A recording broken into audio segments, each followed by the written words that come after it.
pledge allegiance by myself. Let us bow, most holy eternal God, the Father, creator of all mankind. We vow to step into the humblest manner that we know how. First, come recognize and thou art God. As we deliberate on the CRA budget for next year and the rest of this year, we ask that you will lead us and guide us and let us make the right decision that will be pleasing in your sight and your name we pray. Amen. Pledge allegiance to the flag of the United States of America and to the republic for which it stands, one nation, under God, indivisible, with liberty and justice for all. May I have a roll call, please? Chairman Grant. Here. Vice Chair Craig. Here. Mr. Katz. Here. Mr. DeSalvo. Here. Ms. Rollins. Present. All present. All right. Getting, would you begin with item number 3? All right, Mike. Handle that one. He's been handling that for some time, so we don't have Good evening, Board Chair, Board members. Item number 3 would have been part, or is still showing up kind of as part of next year's budget presentation, but we would like to, as part of kind of a renovation project of the amphitheater, for those of you who've been there during any kind of inclement weather, you can cite a little bit depicted in the picture that's attached to the item. The awning structure sits inside the walls of the stage. And consequently, because the edges of the canopy itself are not extending out over that wall, all the water just comes down onto the stage itself and puddles, shorts the GFIs if it's wet enough, and then encroaches on the usable part of the stage for the bands and the entertainers. So the suggestion that I've been working with Hoover Awnings is to kind of extend wings on the side, I say wings, but just a 90-degree angle awning structure that would attach to the exterior trusses there and essentially create an awning like you'd see on a building. It would extend out over that wall. Water comes down and then falls on the other side of the wall. Perhaps maybe even, as I'm sitting here now, there might be some type of small gutter system that could catch and transfer some of that water from hitting, just on the outside and creating some other issue. But we'd like to, we pulled it outside of the budget for tonight into an earlier discussion because it's about a 6-week to 8-week process between permitting, design, fabrication, installation. The frame structure that exists now will also be getting painted at the same time, and a whole new canvas installed replacing this canvas here. So ideally we'd like to try to get a head start on that project and perhaps be able to get it completed before October 7th, which I believe is the day of the first event there, kind of have it done before the opening of the season. Worst case scenario, it probably gets done right before Pirates. So rather than wait till October 1st to initiate it and push it through the holiday season, perhaps, we're just trying to have the money in contingency now. So we would take this item out of next year's proposed budget, use the contingency now, and replace that line item with, maybe contingency for next year's budget. So just kind of swapping years funding. And it really is just to get a jump on this entertainment season, honestly. It's get it in the works, so to speak. So before we begin with the discussion, I would need a motion to approve an amendment to this year's fiscal year's budget. All those in favor? Aye. All those opposed? All right. Moving on. Thank you. Great, thank you.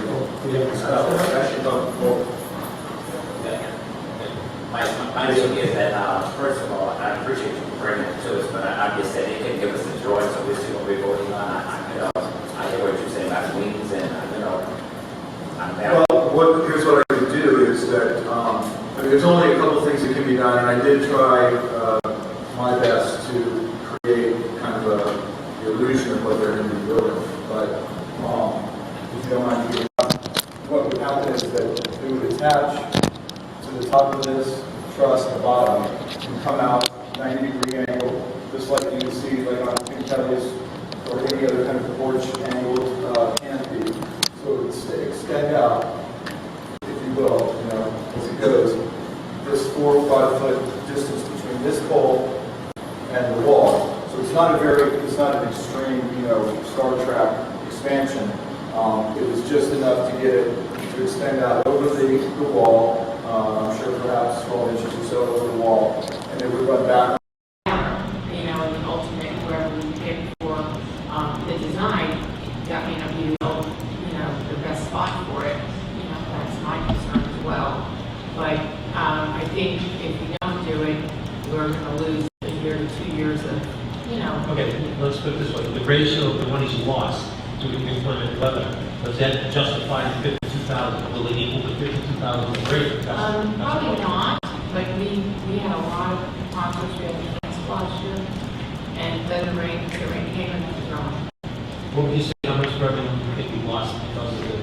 Christopher, how many concerts did we have to? We had 7 cancellations over the year, plus Christmas had to be changed to another date. Christmas alone probably added 5,000. Each concert is about approximately 2 with the sound people, not just the band, but the sound. So about $20,000? Yeah.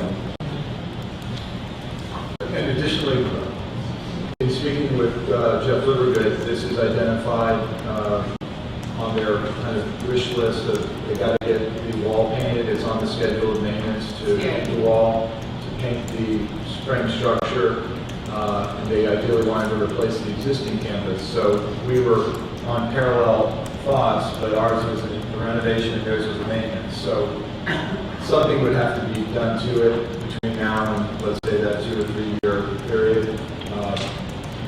It just depends on how much you were willing to want to spend, both from the city side on maintenance and us on improvement. Ultimately, this might not even be in the same location after all this is said and done. That's what we're saying. It might be a secondary. My question is, since it's in the CIP budget, the paint, et cetera, are you all kind of going, parallel with the city saying, we're going to do this and you all paint now? Yeah, they're going to take, yes, they're going to take part of it. They'll take the wall, if that's a maintenance item, and we would take the renovation. But I'm saying you all are going. Oh, we're working together on it. Absolutely, yes, sir. Sorry. Any other comments? Yeah, I was there for a few of the concerts where it was sunny at 5 o'clock. It rained at 5:30, and we had to cancel it, and it was sunny again around 6:30. So this is what you're saying will allow people to be on the stage because we can't have people on wet stages. It will certainly help, and obviously the rain. And if it rains throughout the whole year, then it won't matter. But in those cases, if the band's still on stage, people might find cover for a half an hour and then come back out. There's a more likely possibility of that. And then I think the last one we thought it was going to rain, and it didn't. And we were at the Women's Club. What was the cost to rent out the Women's Club for that evening? I think that was free. Is that free? No? It was about $600. And then the turnout really didn't justify that. Well, nobody knew about it either. When the weather comes and it's just that short of period of time, there's no way to promote it as having movement, unfortunately. Is that something also the board would want to consider to have an event over at the Women's Club? The issue with that is the parking is really tough, and you got people running across Federal. I have a big concern about that because they do park. The senior center is closed, and they'll run across Federal. We have to hire an officer to help process it. Yeah, but my question was is that if we do have the ability to research, if we want to have the event at the Women's Club, which does have a screen, it does have the stage for the band. That way we don't have to worry about the time of weather. There's plenty of spaces available for the food trucks, music on the bus. I'm sure there'd be plenty of spaces for other vendors for the movies. The only downside is that it's inside, and the weather is hopefully going to be nice. We can always do instead of spending, instead of losing money out on event. So, as of right now, I'm for the extension, of allowing, giving the line item reallocation of 100,000 so that we can move forward with expanding the canopy, but if not, we need to plan for something so that we can make sure that the events happen when they're supposed to happen. I have one other comment, and this is that we've been talking about the lakes, trying to get some events out there. Are we kind of might move it and park at the lakes? They can do it. This is the CRA. I understand what you're saying, sir, but my question is, I know where I'm at. Yeah. My question is, are we still looking citywide? I'm just saying to do events out at Absolutely. That's what Okay, we're following. I mean, that's what we're doing. That was my question. When I asked the question, I just need to answer the one that this is the CRA, Right. not the city. Okay. Thank you. Motion to approve, please. Do I have a second or more comments? I have another question. So to board member McCrae's question earlier, you're expecting it to cost 15,000, but you're asking for potentially spend 100,000. Is that what the What we're allocation? doing is we're swapping contingency from this year to next year, that's all we're doing. It did just make it cleaner, so there's. What's the maximum amount of money that you would be able to spend on this? 52, I would say 52. I don't see it exceeding that. Definitely not. I don't think so either. Even with the contingency, I don't think that, We'll have a better idea in September, but we just want to pull it out of this 16-17 budget and put it here, so in other words, this coming season isn't interrupted by work on this. That's the only real goal. Susan, you want to explain what would happen if there was $15,000 or $35,000 left from this project in that line item? This is, yes, it would just go in, it would be reallocated in the next budget year, during the year. We had a number of unused line items. We can come to you, say, mid-year, and say, okay, we have $100,000 we need on these projects. How would you like to allocate it? Or it would go into next year's budget. Like I have some project fund balance allocation in 16-17 budget for projects that came in under budget. So one of the two ways, the money will come back to you that wasn't used for reallocation, the board's direction. But you said that we would spend no less than 52, so I guess I'm just a little lost. The 100 is what's. Where are we in terms of what we're going to spend on this? I guess that's the real question being asked. When we have $100,000 contingency, and what we're just asking is to take that out of, instead of having, we just want to do the project this year rather than next year, which is originally how we had it. We want to get it started before the season. Is there a chance that this project ends up costing $75,000 to $100,000? No, Gruber is the one who did this project for originally, and Mike's been in contact with them, and they've given him.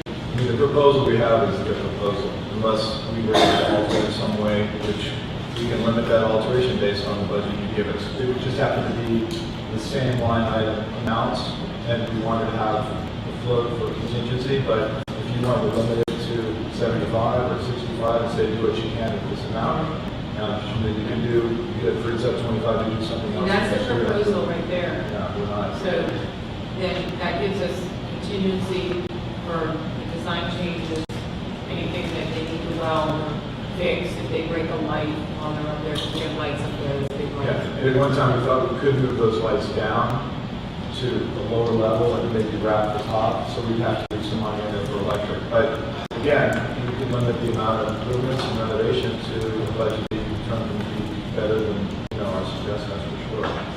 You can work within that. Is this something that's going to go for bid? We just get into this contract. My suggestion would be to go with the engineering and architectural firm and awning firm that built it. Firms generally don't like to take over projects that are done by, not midstream, but you're asking, another company to pick up where that one left off. So there's some liability that they'd like to waive with that. If they didn't agree with the first set of plans, let's say, then maybe they're uncomfortable to take the risk on the load or the weights based on some other. I understand that everything we do, we've always gone out. Sure. And got 3 bids. Well, we would absolutely do that. Yeah, we'll have to do that Yeah, anyway. I just needed a number to give to you before the budget meeting. My concern was not having a number and just going off of myself, you know. That whole awning structure, I think, was supposed to 60 or 80,000 as part of the contract. It can't be more than just covered with the awning, I figured that. But absolutely. Let me say in my motion, that is to not to exceed $52,000. Well, let's clarify, because earlier you said something about if we were to add gutters, that may add to the price. So I guess that's what's still confusing me about when you say it won't be any less than $52,000, but there's a possibility that if we add extra features to prevent the water from getting on the stage, it may run out some more. So That's where the 100 came in. That's where, again, the same number, having a cushion to try to explore it and have the freedom to do that before October 1st. So if it was the September meeting of the board, and we knew even more than we know right now, that would change the perspective that we have and the bids that we have, you can require us to bring that back to you. That's no problem. clarify, at this point, what we're voting is to give the union authority to sign up to $52,000, and then it would come before us again if there's any other expenditures that need to come later. If you'd like to say that, absolutely. You can make that direct as part of your motion. That's no problem at all. Okay. Because between now and the 13th, it's not months away, it's only a couple of weeks. So if we were able, which we would, to gain more information between now and the 13th, if it were to change those bids, then we could bring them to you and you could say why it's more than 52,000. But we're trying to build in a little contingency in that 52 so that, we always want to have that with projects like this, 10%, 15%, just in case, a small project isn't a lot of money. And with those bids, we would see some type of site plan or picture or something, right? Based off of what Yes. you're telling us? Yes. Visual? Yes. Yeah, but thank you.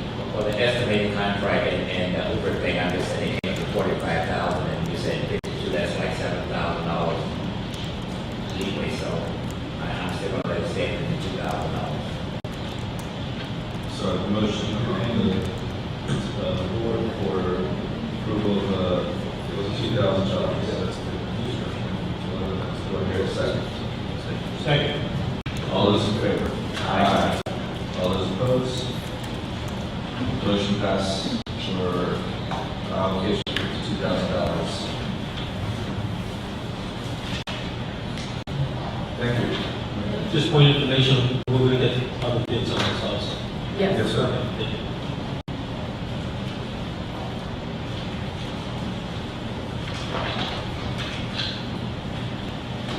Okay, I'll take the next section of the meeting.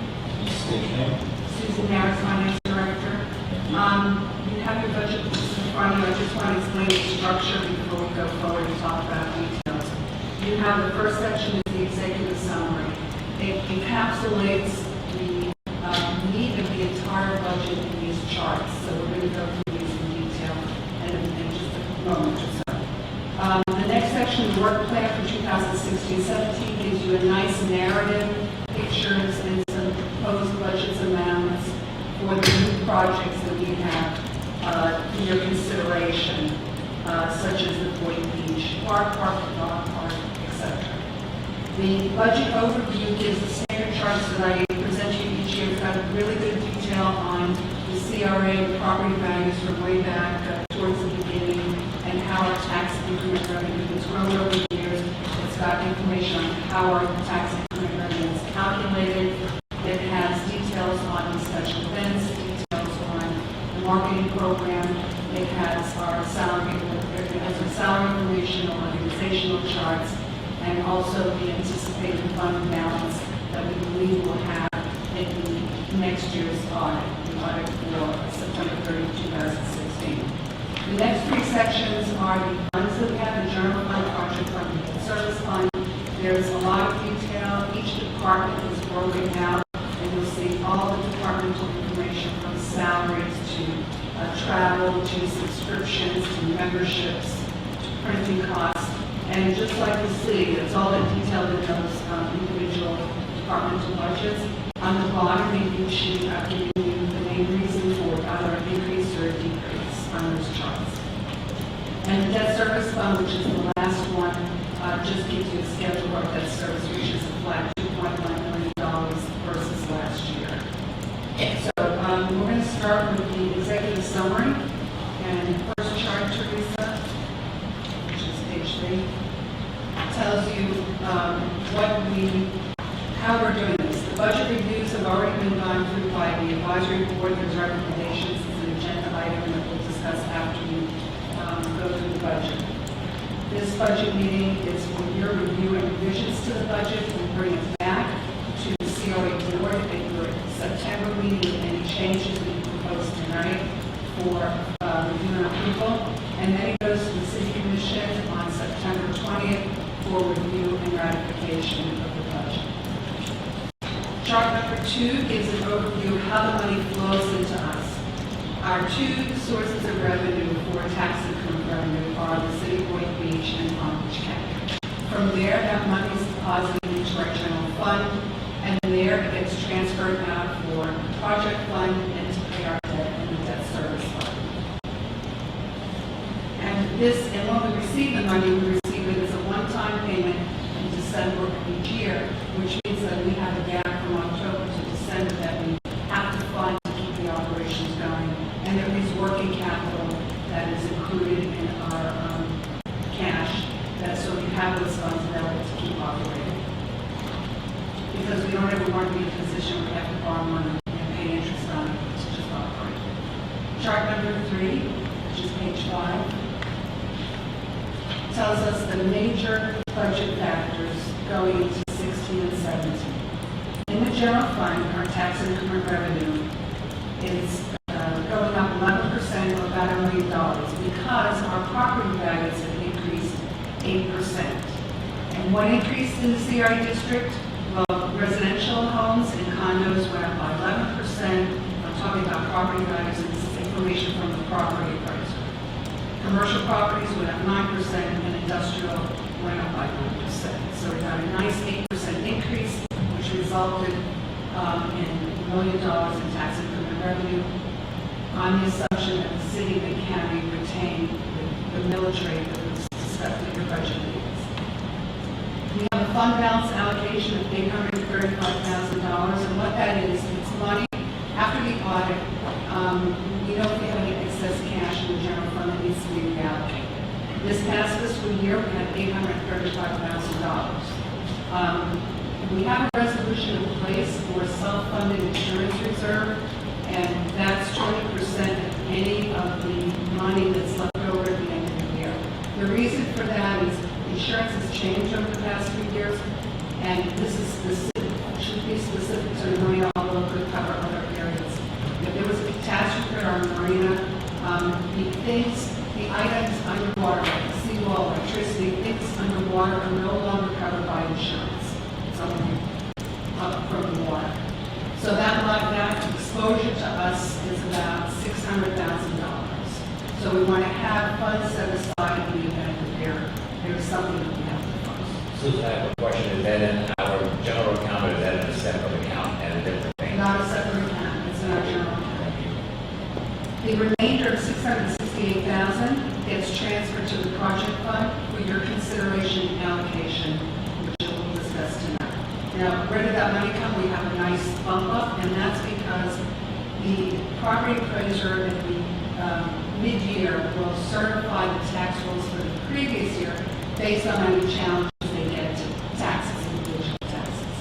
This particular year, we will not have any charges or challenges, so the CRA does not have to pay back to the county and the city any money that we got in excess of what we should have.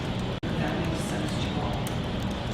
And also, we have 30%. We underspend our expenses by 30%, so that accounts for that amount of money. Like I said, that will be in the general fund and will flow out to the project fund. In our operating expenses, we have an overall decrease overall of 1%. There's two main items in that in the general Operating expenses decreased by 3% because we're going, Mike could talk about this a little bit later, but now, we anticipate that we will give our slip tenants a rent-free month or two because of the construction that's going to happen for the open space. So that will bring that down a little bit. And also, our property maintenance costs went up by $30,000 because we have some IOs with the city for maintenance for the next couple of years on the 4th Street parking lot and the new sign at North Federal Highway.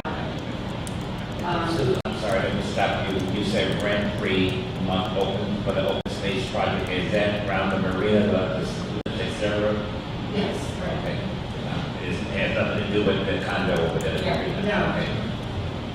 Administrative expenses are up 10%, and that is primarily due to staff additions and compliance issues that we'll talk about in just a couple of charts. The project fund goes up by 18%, and that is because transfers to the project fund from the general fund are up 31% due to the increased property values of this in the CRA. We have other revenue this year in the project fund coming in, $315,000 from the sale of 480 East Ocean Avenue. We have that money. It's in the project fund, we allocated to projects. And also we have a $500,000 fund balance allocation for projects in the past that have come in under budget. We don't need that working capital in the project funds. We need to move it out and use it for other projects.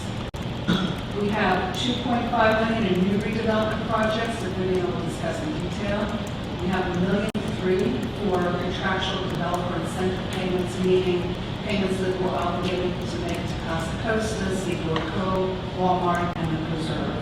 And we have $5.2 million for ongoing multi-year projects. Our debt service, as I said before, remains flat, $2.1 million.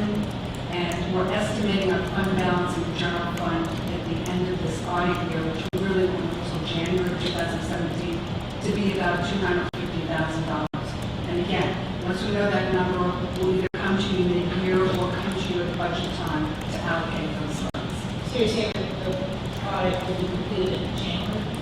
Yes, that we completed it. Our year ends September 30th, then we roll right into audit, and we'll be done with that mid-December. Our financial statements are issued for the auditor's review mid-December.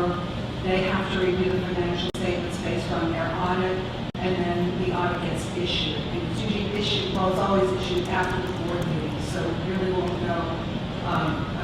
The audit will come to you, the finalized audit will come to you in January. It's been something, because the other day I was there, there were auditors, so. Yes, That. yes, and the same auditors. They do 2 solid weeks of field work where they're in on-site.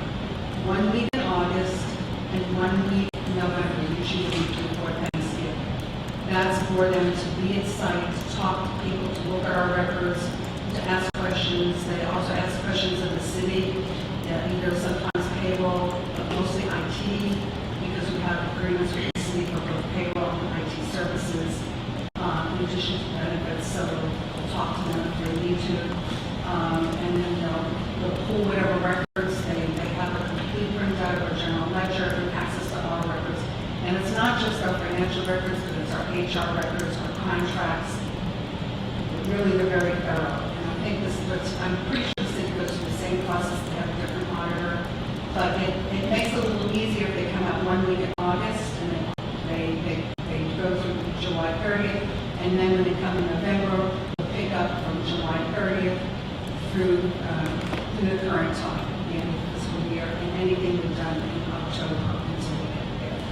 And then after that, they go back to their office to do a lot of other work and ask additional questions, and then we issue the financial statements in draft form to them. They compare it to their audit notes, and then they get us the go-ahead, and then they issue the audit. That's the process. Any other questions on that? Not the audit, but debt service, we won't go into that in detail, but the audit is $2.14 million. Somebody want to tell me what we're paying on? 2.14 million? Yes, okay. Teresa, if you could please go to 13. It's chart 11 in your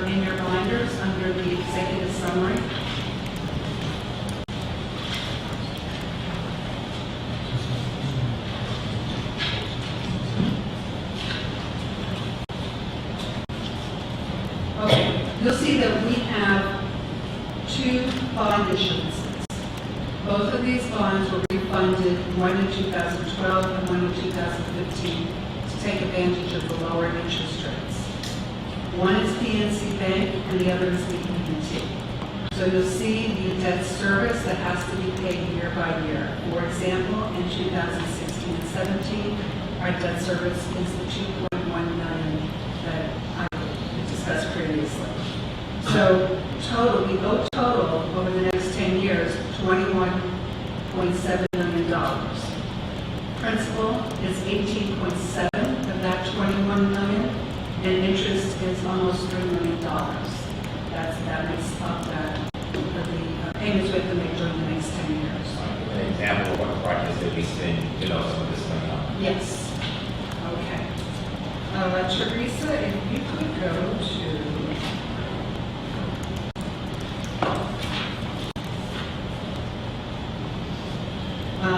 page 64, and board, it's under your project overview tab, page number 3.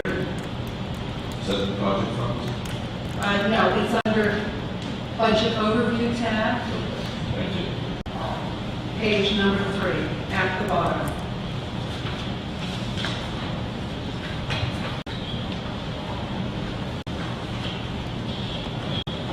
Okay, just scroll up a little bit, Teresa, towards the bottom, please.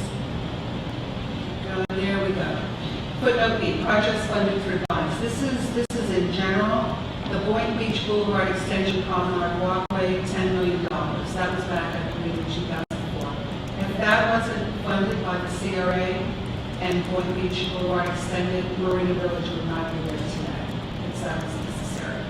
Property acquisitions, $11 million. A big chunk of that is the Ocean Breeze property, both east and west. That was $7 million. Marina purchase, the total, there was two pieces, but the total was almost $6.4 million. Housing assistance, $1.4 million, and economic development projects, $320,000. So we spent almost $30 million to get those things done. What's housing assistance? Housing assistance was the, yes, it was, I'm trying to think of the year, it was around, I think 2007, 2006. After the hurricanes, the back-to-back hurricanes, we created a housing assistance program to provide rehab for houses for people that didn't have insurance. And so we did roofs, windows, doors, hurricane visitors, that type of thing. I don't recall off the top of my head how many houses we did. We did a lot. We did quite a few. They had to be income close, 20 something, and then we also did down payment assistance to help people buy homes. So that was the height of the market, and people were being priced out of the market, teachers and firemen and police officers. So that was what that was for. We've stopped this system. Yes, we have. Because it's not quite the issue it was. It's a little bit, was it? It was really bad. Okay, if you'll go back, please, to your executive summary, chart number 4, please, page 6. That's the next chart.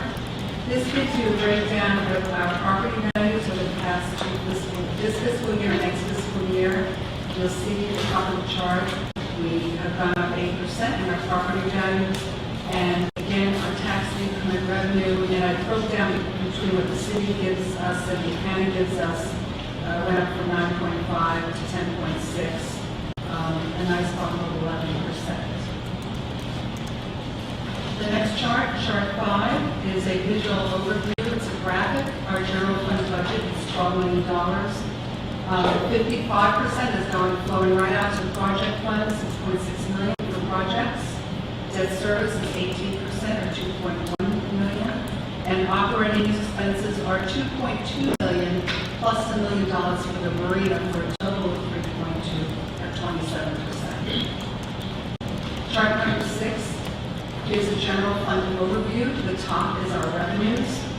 And you'll see that our budget is balanced at the proposed millage rates by both the city and the county. We don't anticipate those changing between now in the time both budgets are approved.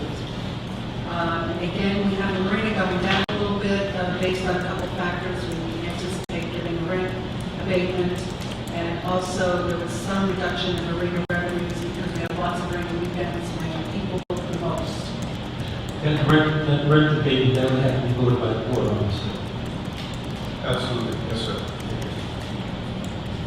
And we have, I was previously discussed the fund balance allocation of $668,000. The expenses, the second tier, you'll see that operating expenses are up 1%, our debt service is flat, and there's an increase of 31% to our project fund. I'm going to talk about the administrative costs on the next page. We're going to discuss property maintenance increase of $30,000 based on our highways of the city and marina revenues and expenses. The next page starts. Before you go any further, Vivian, what year is the CRA, when the CRA is supposed to sunset? What year? 2044. 44.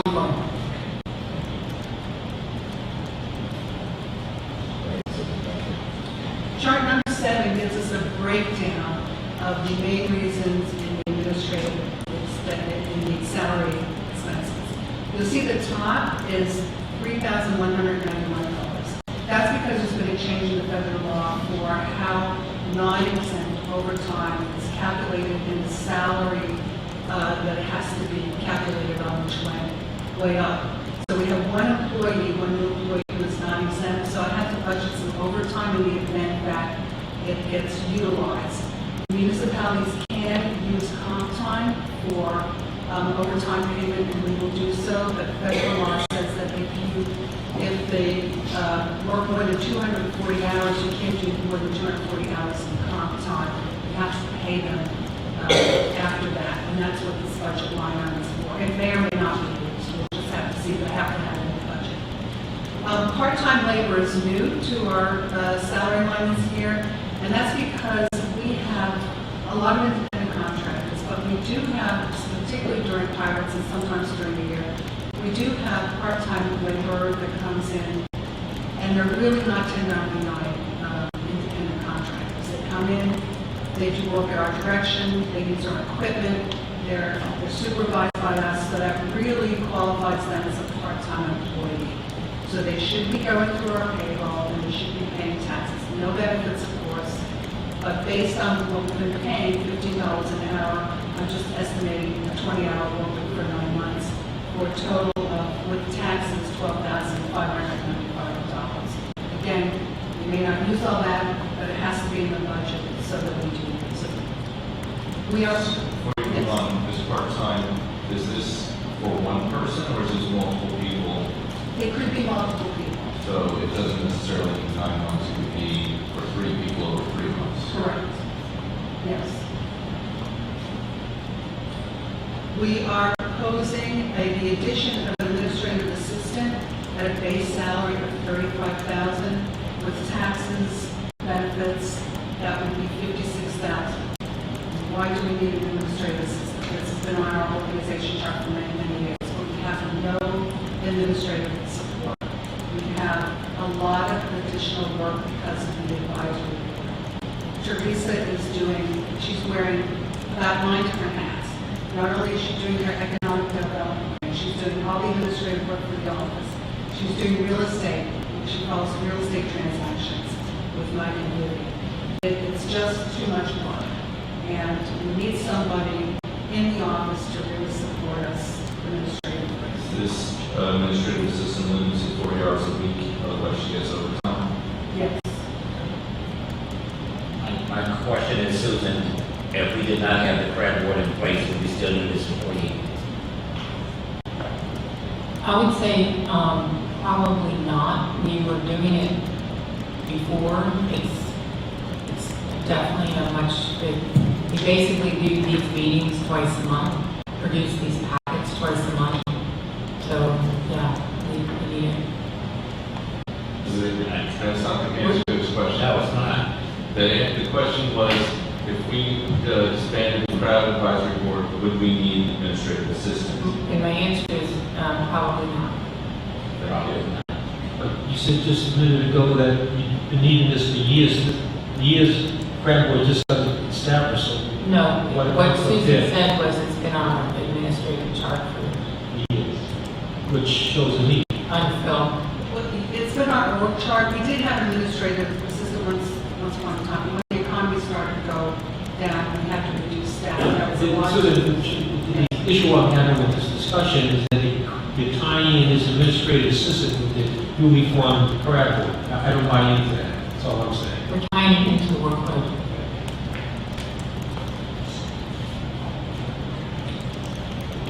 And also the other item is a 3% proposed merit pool for 24,000, which would include taxes. So all that adds up to $97,000. Can you explain the merit pool, please? Yes, it's a pool of 3%, which would be allocated depending upon merit. By bidding, the executive director is the person who hires, fires, and decides if there is money available, who receives how much out of the pool. Is something that's almost good? It's been there, we did have it last year in our budget. And we didn't have it the year before. We typically have a merit pool. There might have been a year or two, I have to go look at the records, but we did not have it. But off the top of my head, I don't remember. So what's the merit based on? It was the system to determine. How does that work? It's a performance review, similar to what you do for the executive director, except it's done on staff by the executive director. So is it rewarding, yes, Performance. So, do some people get more than 3%? They could. Do they in the past? Last year, no, everybody got us. So everyone was flat at 3%. Correct. So everyone got 3%? Yeah, last year, yes, Staff members, everyone got 3%? correct, except This is- the new employees. Is this a raise or a bonus? It's not a bonus, it's an increase or raise. It's not, if you're asking if it's a COLA, cost of living, it's not. Okay, is the board okay with that, or would you like to make recommendations a little bit? Oh, I don't know this, how the arbitrary figure for 3%. The city has been through negotiations and all. I know CRA was set up with different, but they're lucky to get 1.5%, 1.75% raises. Here we're saying 3%, 3%. Since I've been up here, it's been 3%. This is my third year talking budget. How do you disperse that? Obviously, you did it the same way the first year because everyone got 3% last year out of this merit pool. So, the automatically 3%, listen, I'm all for giving raises, but, what's the negotiating factor in this other than just blanket raises? I guess the real question is the word merit. If everyone just got a 3% raise all across the board, then is it truly merit, or is it just you're really at 3% salary bump? I actually, look at every employee, and we're not a big group here, so it's not hard to do. But, they are very high-performing people, and I would be remiss in giving somebody less. Now, somebody who just started, I wouldn't give them a raise, obviously, that wouldn't be fair to people who've been there and working and producing. So, last year was very easy, and people did not get 3. Any questions on that? So basically, I don't think at this point in time we really need to be giving any kind of tip unless there's something we really want on a site, a particular site that we want out of it. That's where I was going with my line of questioning by asking why we give 500, because I believe from this point forward, we should not be giving any tip whatsoever at all. We should need to, anyway, we don't need to, we shouldn't, that's my perspective. If that's the object here, we're giving the Magnuson House $325,000 in tip money. No, you're talking about an agreement of years where you can't control what the value will be. Like the Magnuson House, if you didn't do that, it would never happen. There's certain projects that will not happen, and that is not a tip agreement at all. You could say that for some of these large projects that go around up in the CRA. Well, We could have that out, all day. I would guess that Ocean One will probably be asking for TIF money as Yeah, well. they're gonna, And wherever well they should. So, I'll just so leave you'll this. have to make sure that those issues that you're concerned about are addressed with that document as well. So that you can. I'm not concerned. What I'm concerned about is when people sign on for something and they don't follow through. When they can keep storefronts empty for 5 years and collect almost $500,000 a year, okay?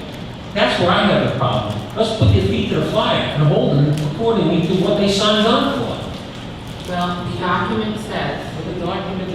we have, the legal people go through it, and this is what we can do. This is as far as we can take it. Then we gotta get some new meeting people then. Okay, This is from 2004. So there's nothing we can change from 2004. we're almost done with it anyway, so. You know, Property acquisition, we have rollover of $136,600. We're proposing adding $1 million to that for a total of $1.1 million. Boynton Beach Boulevard design, before we go with property acquisition, is there any specific, or is it any property within the CRA? we try to be strategic on where we buy, not just for any reason, like if somebody comes up to us, we have people all the time that call us and say, buy my property. And then we look at it, and if it's not in any area that we already have any acquisition going or any project going, we typically are interested. It's not something we do. We don't just buy property and buy it. It doesn't make sense for us.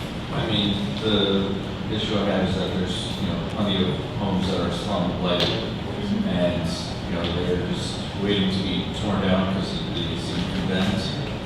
Would it be in the interest of to improve the surrounding houses for the CRA to buy them and to demolish them? Of course, however, that doesn't mean you can buy them. Just because a house is condemned, doesn't mean you can buy the property. And you come across this all the time, because we. Well, I'm talking about, it's listing the short sales, the real estate owned properties. Is that something that you could, bring to us to see if we had the option? Because we're not talking, 600,000 for Americas, we're talking anywhere from 50 to 100,000 to remove blighted homes within the heart of Boynton. Right, and typically what we'll do is we want to buy those homes that need to come down, and you can build a new one. We don't really want to just rehab. I didn't say rehab, I said to remove the blighted homes that have no value left. Yeah, I looked at some of those, and they want a lot of money for a house that you're going to tear down. And that was an issue for me. I can't spend $100,000 to tear something down and then turn around and give the lot away. But, okay, I guess. I have to weigh all those things. I guess what I'd like is that, in the future, to see that list. Because, I know that you said you turned down a lot of homes that want to buy your house. I'd like it in the future that you give us the option, the board, to make that decision. Is that okay? That's why we're sitting here, so okay, that's what we want. Okay, so Boynton Beach Boulevard design, $300,400 remains, and that's design, this is just design. So, Wait, let's not go back. I'm just saying, do you understand that we want a list? yes, if anyone calls me and I have Thank you. a person that Okay, says, Boynton Beach Boulevard. I want to sell you my house. Then we're proposing adding $300,000 to get to a number, to get to drawings that would actually be doable, make it happen. So that's what this funding would be for your design. Yes. That gets you to construction drawings. And we say Boynton Beach Boulevard design, we're talking 95 to Marina. Or are we talking? No, not Marina, because that's already done to. Pool two. Federal. My question is that this does not include any money for the actual building out. And would this be, the sidewalks in front of other people, other commercial, other property owners? Probably not, because the right of way is only 80 feet. By the time you do the improvements, what will end up happening is the improvements that will be done with the bicycle lane, the enhanced median and all that, you're not going to have enough room to add a wider sidewalk. So that'll have to be done by whatever developer comes in at some point. I mean, part of the images that we saw was that there'd be trees in the sidewalk. Is that the CRA's plan to do that, or is it? It's the plan that it will be done. We're not saying it'll be our plan to do it. It will be a plan that will be required of developers to do. Because once it's outside the right of way, the public right of way, then they're required to do it. And it's very common, it's not a common law. And the sidewalks considered the right of way? Or how far back from the sidewalks? In this case, when we're gonna start taking, I have to show you a diagram how it works, which I can't use my fingers right now. But, we're gonna be eating up that 80 feet real fast, and you're gonna be at the curb, and then from the curb back is gonna be now onto their property. So their property, that when they go to develop, they're gonna tear up the sidewalk anyhow. We require them to underground the overhead utilities, so all that comes up anyhow. So we're not gonna improve the sidewalk that's gonna get torn up anyway. That doesn't make sense prior to development, right? Because it just is good money after that. So we would say, when you come in and you're gonna build your project, you're going to underground these overheads, you're gonna put a big sidewalk, you're gonna put in these trees, and that's the design. I mean, me personally, I do go and would need over a lot. I think it's better that we wait for the development to go first, then do the road, rather than do the road first, and then have the sidewalks develop on second. You can do everything in the right of way. That's what I was gonna ask, does the road median have any impact on whatever potentially goes to those newly zoned or newly sited? Under consolidated plan, like, will come up like, we can do stuff in the road that has nothing to do with the side. Right. Yeah, that's the idea, is let us do what we can in the public right of way, and then 80 feet. 80 feet. Right, 80 feet, and then outside that, because it's gonna get torn up through development anyway, so unfortunately, that's what happens, the city sidewalks get torn up, everything gets torn up, it all gets thrown away, and they build new ones. So 300,000 is just for a consulting group to design. And then when is the actual implementation, and would that coincide with what the FDOT wants to do with their road? FDOT already did, they did, Boynton, not that long ago, so. No, they had a meeting last month. Oh, you're talking about the, Intersection. I-95 Yeah. interchange, yeah.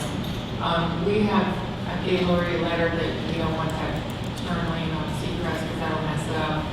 But, if that's 2020, 2025, I think. Right, so we're talking 3 years, so. Yeah, it shouldn't, if they don't do the right-hand turn lane on the Seacrest, it shouldn't have an issue. But if they do the right hand turn, that will mess everything up. Yeah, but supposedly, And do they have the right to go against our wishes as a city because they have? they supposedly don't typically do that, that's what our consultant said. They said if the city requests it, it's a letter from the manager, the mayor, that they typically don't do that, but I hope they're right. I mean, the only issue is that, Because the road is really, it encourages speeding, it's a very short pathway from I-95 to Federal Road, tees off, but it's not. I mean, it is the way to Seacrest, and there are some hills, and it's about a half mile from 95 to the Seacrest. There's only one pedestrian crossing in between Federal and 95 and Seacrest, so people run across, Oh, yeah, I know. very insane. So, is that something also we will look into, is putting more pedestrian crosswalks Pedestrian in? crossing. Little ones, hopefully, like when you step in, I like when you step in. Vivian, the last couple of years, we put, since I've been here, we put like 300,000-400,000 in this Boynton Beach design. Keep taking money out. That's happened the last couple of years, Yes. right? Okay. Yeah, that was kind of the pool of how the money kind of came out when they wanted to do it, or wanted to do other projects, so that was kind of the problem. Economic development grants have been very successful for, this year. We've worked with 17 different businesses. We leveraged $2.5 million in private funding with our money. So we think that's a really good match. So we have some money rolling over. That money rolling over is really for 480 to 11 that we're hoping they'll use. I don't think 480 is that much, maybe they won't. And we're adding just another 300,000 for 572. Legal work, we have a rollover of 50, and we're adding another 100 for 150. Most of that work is all real estate. What do we pay for legal fees? Hourly? No, what do we pay yearly? It's $40,000 for general representation, meeting their meetings, meetings with staff, Preparation research related to design, right. And then all the other work is billed individually, and I get What was our legal bill last year? Yeah. I'd have to get you the exact amount. I don't remember offhand. But I base this on what we anticipate paying this year. We had 100,000, I believe. So yeah, what did we have last year, what do we have this year, left over, is the answer. Well, we're rolling over 50. This is for the project fund. Right. We had 150 in last year's budget. We anticipate shy of 100,000 this year, maybe 90,000. And we're rolling over the unused 50 into next year's budget and adding another 100 to keep it at 150. And again, if we don't use it, we'll roll it. So we had allocated 150, we Yes. used 100, we're rolling at 50,000. Correct. And you want to add what to that? 100. So it'll be back up to 150. Right. Which may or may not be used. And we'll get the numbers of what we actually bill was last year, our legal Yes. bill. Yes. Surveys and appraisals, again, this is a lot of what we do, related to real estate work. We're rolling over 50, adding another 50, 100. Marina open space, this is a rollover of that actual line item from last year. Susan wants to make sure when they take that big piece of concrete out that there's no buried in the roads. Maybe your voice is going to be. I'm sorry, you'll see a line item under open space that says 200,000. Yes. That's a rollover, and we're not adding money. That's actually from the, we know what the contract is, but Susan wanted to add 200 in case when they took the concrete cover off the pad, that there was nothing undetected that we didn't know about in there. Because we've had no way to see into there. Yeah. Can we just put the money into contingency now? We could, but, you know, it would probably take the problem is it would take a budget amendment if we needed to move on the project quickly. In other words, we're starting the project now, so. So we'll know within a month or so? Yes. When we use it? Yes, and then it will just come back as a rollover for another project. Well, or we'd have to do can we do amendments from this to a renovation grant if it's not needed? Right. They just got approved last night. They're supposed to close by September 30th, and So I'm fine with that being there. If we don't need it, we can take it from in the future. right. Yeah, the money doesn't go away. If it's not used, it doesn't go away. Yes, I'm aware. So don't worry. No one steals. We're not stealing. The Town Square project, we're not recommending adding any money to the 185, 400. This again would be to help do studies. We've done surveys, we've done phase 1 environmentals. Actually, we have to update the phase 1 environmental for the project, things like that. That's what we use it for as a burden to the city and the project. So we'll use it to do the financial analysis and look at their construction numbers and those kind of things. That's really how I look at that line item. If you have another idea or questions about that, it's just being partner, financial partner. Contingency of 100 and 48. And this is plan update of the code review. This is, Wait a minute, contingency is 100 and you said 48? yes, because you rolled that over from, Okay. So it's just like the additional one is 48 Right, dollars. correct. Okay. With your voice going up and down. sorry, I have to lean over. I'm gonna move this over here. Plan update, that was in last year's budget, and I'm simply leaving it in case we do need it for, the line item number 4 at the top. Who's that money supposed to go to? It was actually, supposed to help us with some planning, so we just didn't use it. We couldn't give it to the city for all of the above and beyond work that they did. We'll give it to each other. No, I'm serious. No, I actually offered it. I said no. Okay. I did. I said, keep your hours. So, Cottage District, we have 75,000. That's, we had to do some surveys and phase 1. Are we doing phase 2 now? Okay. Okay. For things like that come up as you're going through the You asked him, development. was he doing phase, what did he say? He was thinking, We're doing phase 2 and then okay, and we are doing one on the Yes. cottage district because there was an old nursery that was discovered. It's Speak a little bit about it. chemicals. Yeah, there was a nursery. Here, what you said, can you please repeat what you just said?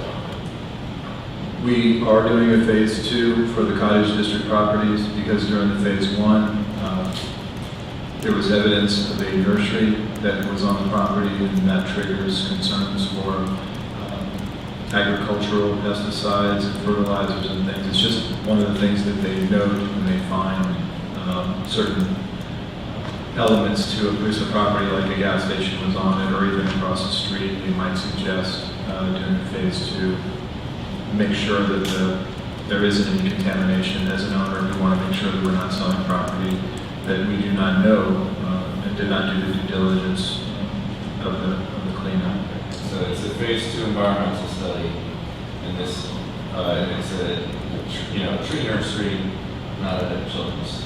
Right, tree nursery. yes. Yeah. Agricultural Agriculture. pesticides. Okay. Let me ask a question, because when Point Santa was built, I'm trying to find out why they do a study on this end, because we used to play in the nursery out there. I'm just saying, I played in there. Why did Point Santa do it? They might have, I'm sure they probably Why have. don't y'all check into it and see if they did, because I'm just saying. I I- played there. And I played in the nursery. Yeah, that's recheck. Yeah. Are you talking about the school, for example? Point Santa, yes. Or was built. Yeah, Oh, yeah, the nursery was. We can request that from the county, absolutely. yeah, a school board might have it. Thank you. Okay. All right.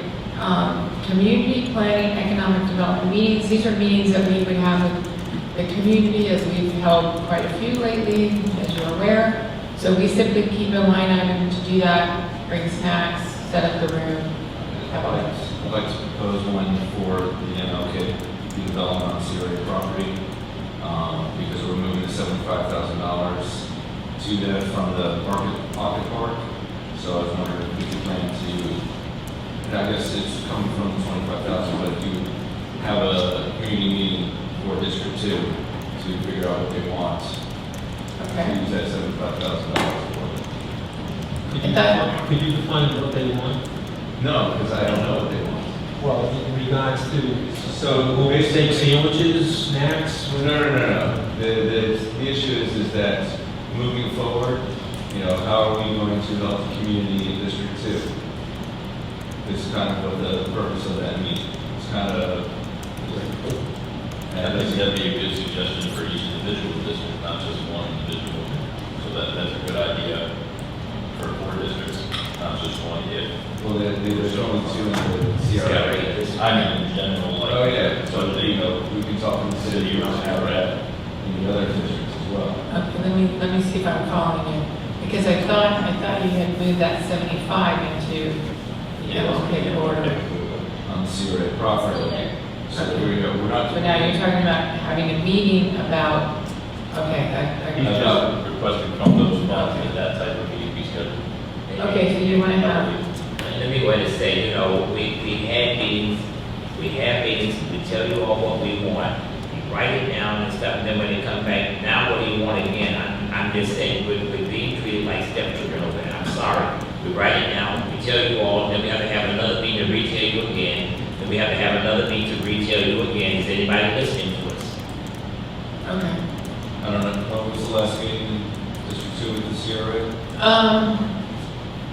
Does the CRA plan itself not count as those meetings? Is that, I mean, Yeah, they chose it to was plan up out to, I mean, say Carolyn Sims or Sylvester or We had Not a any- meeting with the police officers, community police officers. not the community police officers.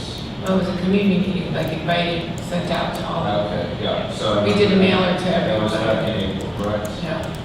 Okay, and so that was part of raising the village, I believe. Yes, well, I was actually talking about, the program. Okay, and is there any sort of documentation about what District 2 wanted or the results from that meeting? Not many people came, It unfortunately. was poorly attended. Poorly. Right, but they have documentation when we did the Vision 2020 plan. I'm just saying, you all wasn't there, I was there. We did the Vision 2020 plan. We told you all what we wanted in District 2. Now, I don't know how to grow the vision and got dropped somewhere, and then y'all talking about now what do you want now? Nothing has changed. We haven't seen anything. So I'll review the 2020 plan that happened 19 years ago. Yeah, probably about that. 98 is where, Yeah. okay, I'll take a look at that. Thank you. That, the Heart of Boynton plan came out of the Vision Yeah. 2020. Okay. What was the community planning spending last year? Well, we rolled it over, so. Excuse me, probably about $10,000, maybe 15, because we had a lot of meetings on the plan, so. We got allocated. The mailings and, yes, community meetings. So we rolled over the extra. We rolled over, yes, we rolled over the extra that was in our line. The mailings cost, we do postcards because they're cheaper, but we do mail to, the entire CRA district for the plan, we mail to everybody. Okay, ongoing, Since you said mailing, can you tell me why did I have to get your, FedEx in my house? oh, that's, you want to make, When I told them to send me one, I already had one, they do FedEx. oh, that's because it already gone out, that's why, sorry. We didn't get your email to after it gone out, sorry. Model block project, these are ongoing and multi-year projects. On model block, we have $450,000. Special events, $413,000. We have 22 events, I think, annually. Neighborhood police program, part of the Clean and Safe program, $363,200. On the police program, when will we get an evaluation of how that's working? We get a report from them quarterly of what they do, so that they can get, their money. So, When was okay. the last one we received? Was that some good? Up in the night. June. June, the June, end of the quarter. So the next one will be at the end of September. Yes. Thank you. We do want to recommend a change to the ILA so that it's a little more responsive to what we want. And, right now it just calls for we pay quarterly. It does say they have to give us a report, but I think we want to be a little more specific in it. So we want to specify what, We'll bring that back. and, Yeah. I'm just letting you know that it's not for really tonight, but I just want to let you know. I asked for a report to see where those expenses were going. It's like going to the dentist and trying to get a tooth pulled.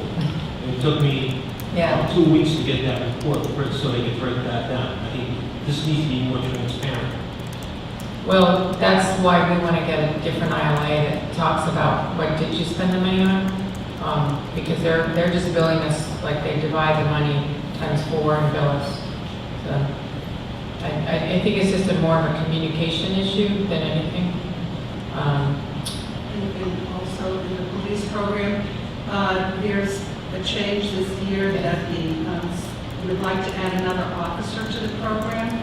So I just want to break down the 350,000 for you, for the 363. But that was their request to add another. Their request is to add another officer. We gave them 2 officers, and we're not going to give them 2 officers. I'm just saying, are they meeting with the kids? I'm just saying, I don't want to bring in another officer. I'm just saying that they talk about they people standing out in front of bills. I'm just saying, why should we keep increasing police over there and we're not seeing anything for our bucks? I think it really needs to be revisited. I'm sorry. Because people telling me they're over there and they're not doing anything. Within this 362,000 is a license plate reader, another Segway, another position, and, No, it was Polaris. and a Polaris. That's the record, not a Segway, but a Polaris. Polaris, is that like the 80, they already, we already okayed that at the city. Right, we found that out after we got this. Let me ask you a question, Vivian. The license plate readers, we only just don't put them on MLK Boulevard, they can be all over the city. I'm just seeing and see what we're going to be charging. What are we doing with license plate readers? It's really a deterrent for people to come in and buy drugs, is what it is. So my question is it going to be mobile or is it going to be permanent?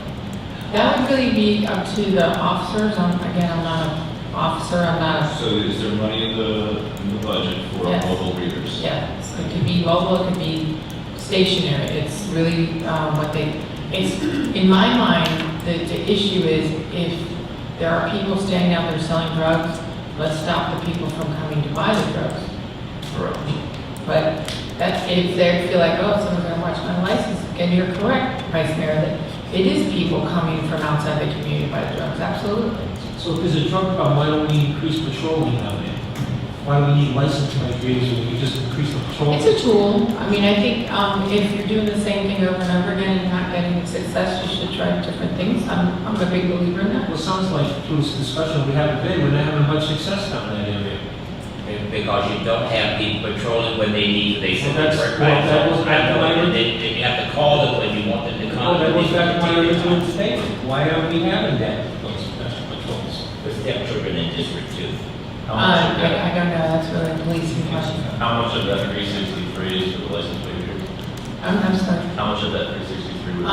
31,095. 40,000. So the specific budget I was given from the police department. And then there's the install and software. I'll just point this out, that there's 30-some thousand, there was 75,000 for the pocket park, there's $100,000 towards the purchase of the potential properties. It's one thing to try to deter people from coming here to buy drugs, it would also be nice to eliminate the sale of the drugs or the desired sale.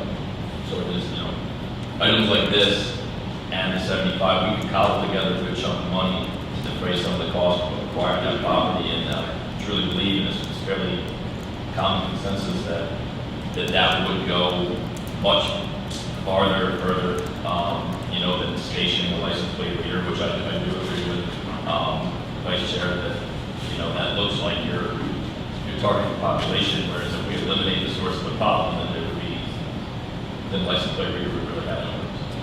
Just making the point of. Vivian, let's go back to where you all put the camera photo on your property. What happened to your camera? That camera didn't work very well. That's all I need to hear. Well, that didn't work very well. You had to actually go to the pole, drive up to it and download it, and you couldn't remotely So download it it. was an old camera? No, So you're saying you bought a camera that you couldn't download software from? you're buying one too. So you're saying, right, and that's why it's mobile. Just saying. So we don't have the software to get live streaming. We're not on that one. You're buying it for Ezel Hester, but you can sit in Ezel Hester and download it, but my staff had to go and sit next to Bell's and download it. Which was fine, except half the time it didn't work, and then we'd have to get a bucket truck, take it down, Is it wildly threats made for the people who took that? Yes, and one of the men, actually, who did that, put the camera up and down, is from the neighborhood, and they threatened him that if he did it again, that they were gonna shoot him.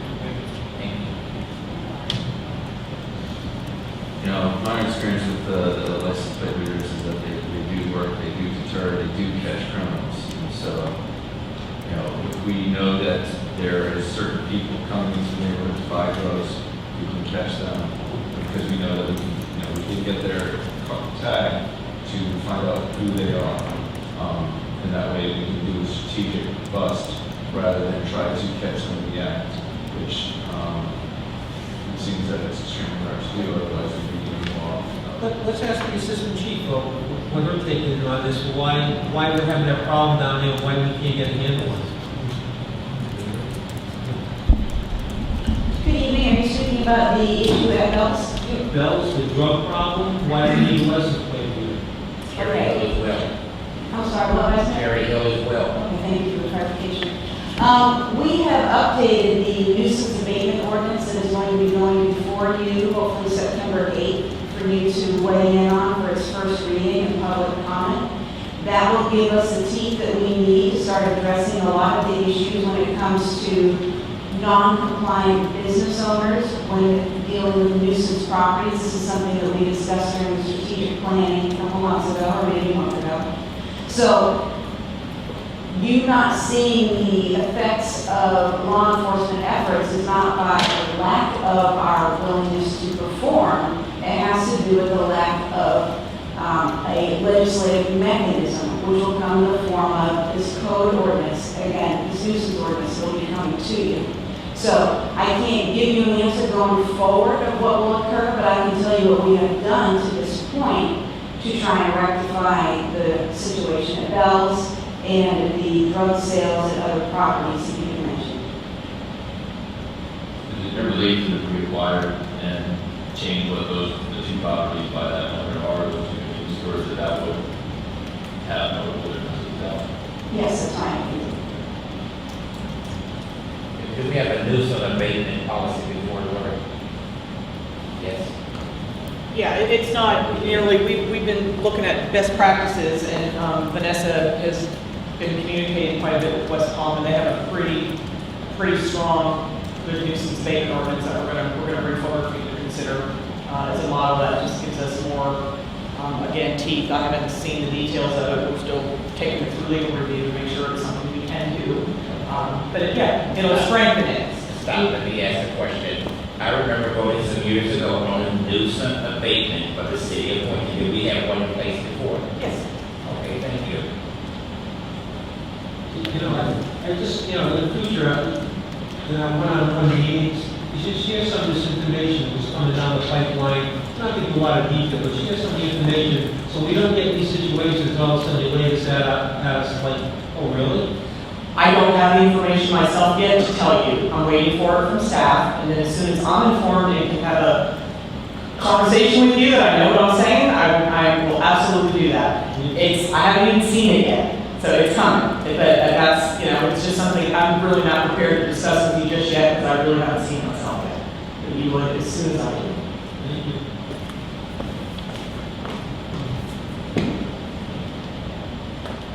All right, so who would like to go with anything from the commission regarding $362,200? Stay here, Mr. Hannah. I'm not in favor of putting another police officer here. I'm not in favor of a license plate reader. I'm in favor for the license plate reader. I'm there for the two officers and sergeant that's currently in their request, so that they can do their job. I will go with the license plate reader. We have to do one on MLK and one over on Cherry Hill. I still say the two officers until I see some proof from their labels. I'm not in favor of putting another officer in there to sit down. That's what they're doing now. I'm sorry. Mr. Ramos, like to read? All I'll add is simply that our objective with the $1 million that we're paying for property acquisition is to try to buy out those nuisance properties. And we don't know how long that might take. We don't know the negotiations that will have to take place with these owners. So in the meantime, in the interim, I think it would be smart to at least do something, which is go ahead and put those license plate readers there, do something to keep that neighborhood, that property, those properties safe, and help the police officers do their job, which is to at least get a visual on individuals that are coming and frequenting the area and causing the problems that we're facing now. So the license plate readers can stay. That way we can until we figure out what we can do with those properties. Get rid of them. So we have 3 for the license plate readers. I don't know if we have 3 for the additional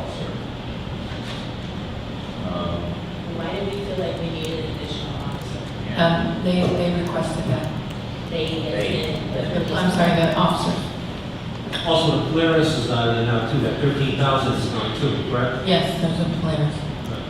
And Vivian, you and I talked, and you were not supportive of that concept, and we both agreed, take it out, it's your budget. So, and it was, and I can't explain, I know it's something to do with, the third officer was gonna do more intelligence, criminal gathering, and help me out. But if you're not prepared to do that, or you don't want to do that, that's fine. We can still operate the program at the level we are now, absolutely. But, I mean, if you want Can I ask the chief a question? If this new plan that's being developed, this new suspended program with more teeth in it, the more patrols down there, will this evade a lot of the problem, or some of the problem?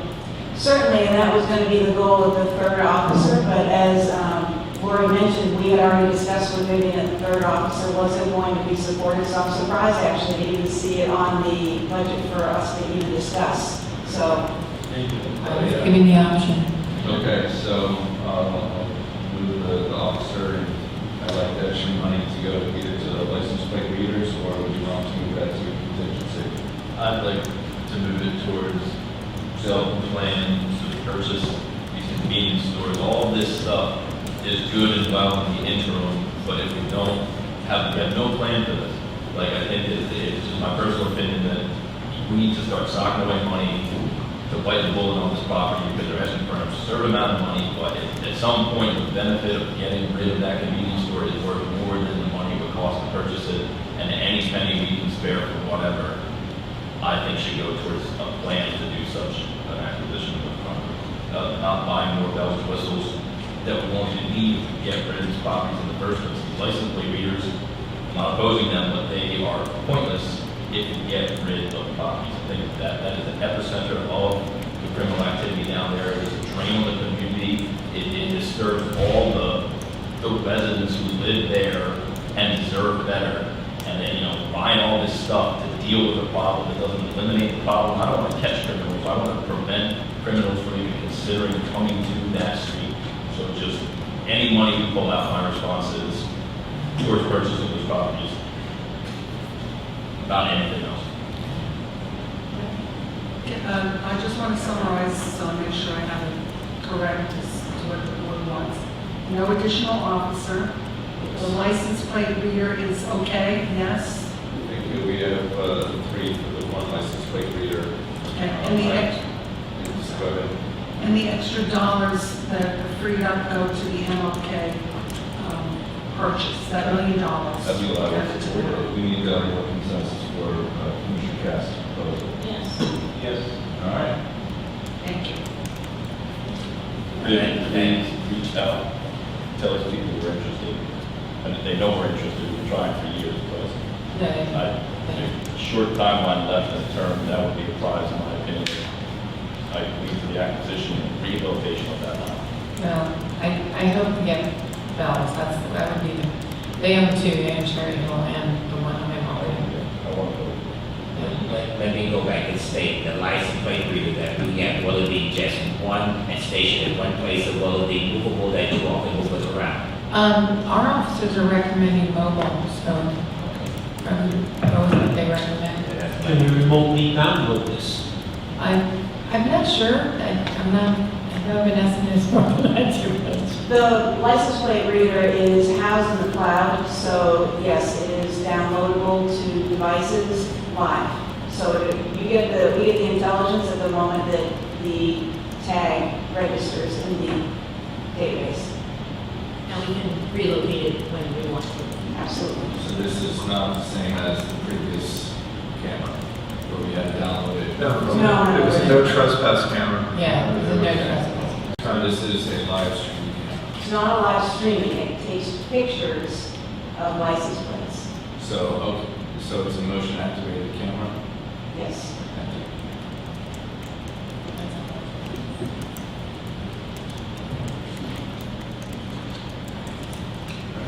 All right. Marketing programs, $228,590. I think we're seeing a lot of return on investment on those. I think can we put that out to RFP again? I'm not sure. I mean, I think we use the sign company in Delray for a lot of them, We do for design. and so that's what I want to know, is it possible to put it out for RFP while we are still using that? We can certainly do that. You know, I'd like to see if they're the best, and just move forward, and hopefully that they'll agree to put another bid. Well, design is a very, Right, everybody has a different yeah, opinion, so. exactly. Especially when it comes to marketing.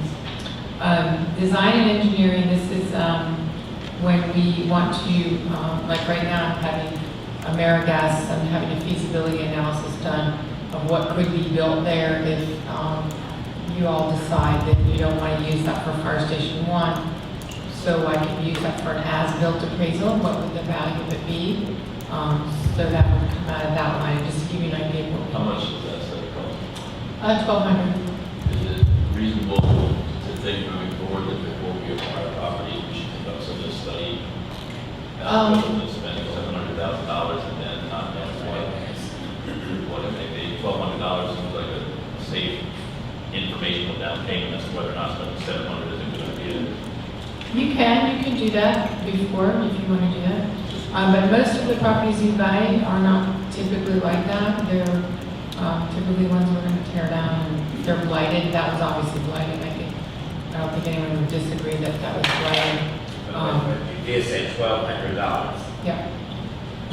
For a site plan analysis.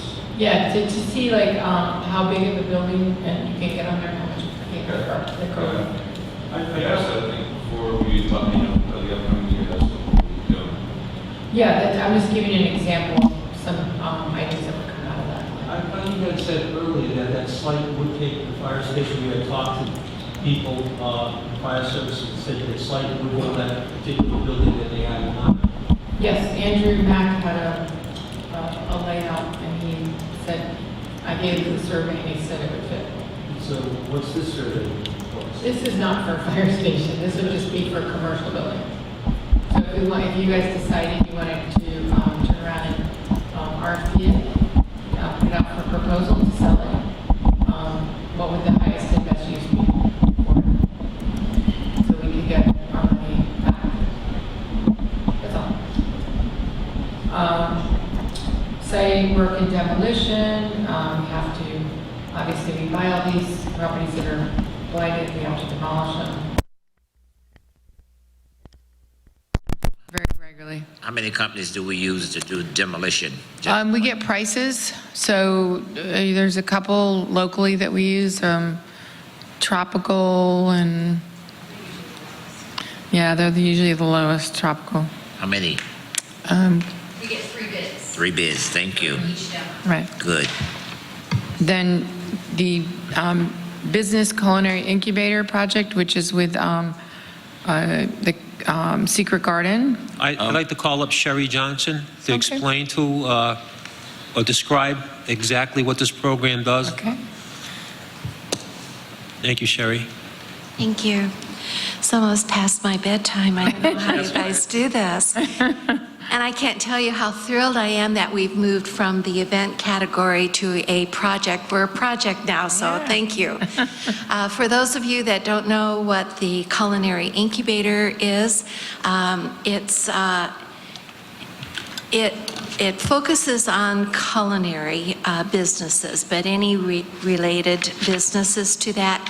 It's a working incubator where people actually come in and practice their trade. We provide a setting for them. The setting can accommodate anyone from a hot dog cart to a sophisticated caterer or someone who wants to be a restaurateur or just merely serve lunch. So we have the facility that has a deli in it, it has a market, it has a bakery component. We have a beer and wine license, so if one of our incubator clients is doing a dinner, they have the ability to compete with some of the other bistros around town and be able to at least offer beer and wine. They're able to retail their product out of our store. And then several of them are just green market vendors. They just do that seasonal weekend thing, and that's probably as far as they're going to go. And some of them are actually really working at building a business. We've had several of them move out already and start their own businesses.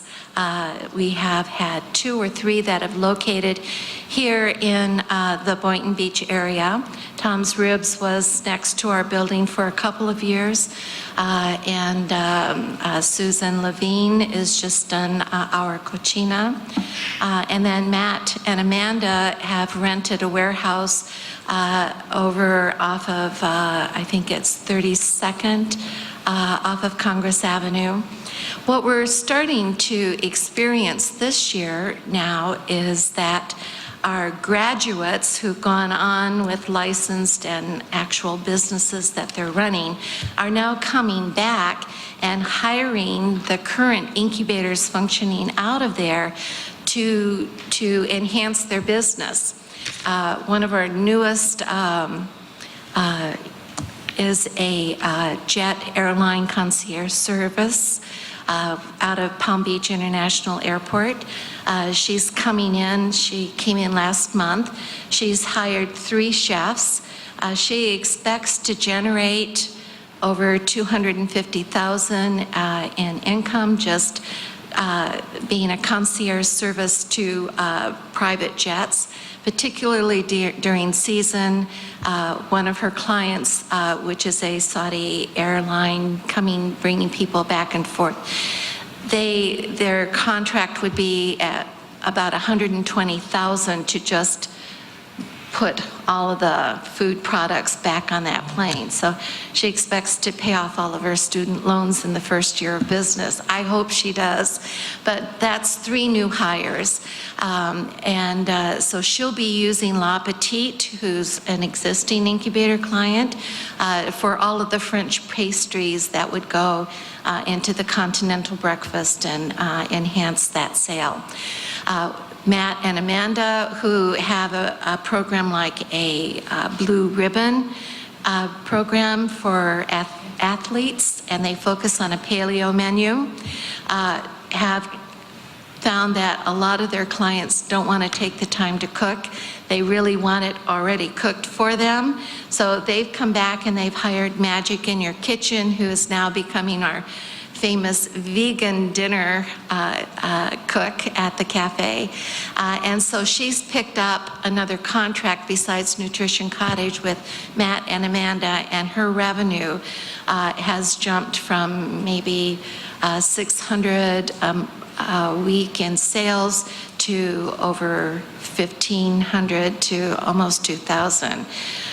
So anyway, the economic impact with the 21 incubator clients that we have now, and we have 6 of them that are in the wings that should be on board by September 15th, at least by the 1st of October, and that'll put us up to about 26, 28 this year.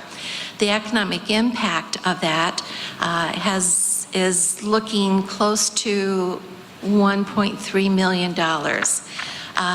For the most part, the majority of them are very small people, $10,000 to $50,000, green market vendor, retired, whatever, work full-time, does this on the weekend. But we have 2 serious clients, and we're hoping the 3rd one with the jet concierge service will really beef up. And that has been about $225,000, which has been documented with a perfect package. He has sold his business. He was able to get enough clients, which included the Miami Dolphins, to market his business successfully. He does a private catering chef meals program for them, and many of the Dolphins have hired him as their personal chef, including the coach. He's sold that business. He's now back with us and rebuilding another business. And then La Petite. La Petite was about $450,000 last year. He took a significant impact with the West Palm Beach Green Market, as did a few others of ours that were in that market. The emphasis from the CRA in West Palm Beach was that they were going to give priority to their own businesses, and so they got booted out along with about 2 or 3 others. He took a $500,000 hit by losing that market. It took him most of last year to identify other avenues of sales that he would manage by the end of the season to regain that. So if has a chance of re-entering the West Palm Beach market, and so that might go up to another $900,000 this year. Sherry, let me ask you this. Over the years, how many jobs has this incubator program generated, would you say? A rough estimate. Yeah, we've gone through almost 2,500 small businesses. And that have wanted to try that. Okay. Of those that have actually gone out, we have 17 successful businesses that have really gone out to be up and running. From that, we've created almost 96 jobs. Now, this year alone, with what we've just recently done, La Petite is hiring 6, Myrna's just hired 3, and with a Perfect Package coming back in, he's ready to hire 2 more. We should, by the end of our reporting timeframe with you, have created another, how many is that? 15, something like that. And our commitment was maybe 5, was it 5, 10, something? So you say... Yeah, so we've exceeded that. It was 4, Sherry. It was 4. 4? Oh, so we were supposed to create 4 jobs, and we've exceeded that. So you far exceeded those numbers. Yes, yeah. And the economic impact, you say, is like over $1 million over the years, right? Correct? Yeah. All right. So what is, and we might add, those great tasting sandwiches came from... Oh, thank you. Thank you. Yes, thank you. Now that we have graduated into a project, just let me briefly share what I would like to try and put together for this year and look to you for some assistance. We partner with Global Business, which just had that beautiful program, that finance thing. I think a lot of you were at that at Benvenuto's. We partner with them, and we also work with Dr. Lynn Allison, who has an international economic development thing. We would like to really look at creating a resource center and bring all of us together as part of this. I think we all work extremely well together. And what we could do for this community in job fairs, business development, technical assistance would be incredible. We're looking at a few of the banks that would help us put a microloan program together so that we've got some capital for those small things that people want. Appliances or, a piece of equipment that would jump their production levels. And that production level is another thing that we're facing issues with. So for a lot of our food processors that make the edamame spreads or the blue cheese dressing or, those kinds that they're going to Cheney Brothers or Cisco's to do, they have to be able to get to a 2,000 unit production before they can go to any other packaging plant. That's a big jump for them.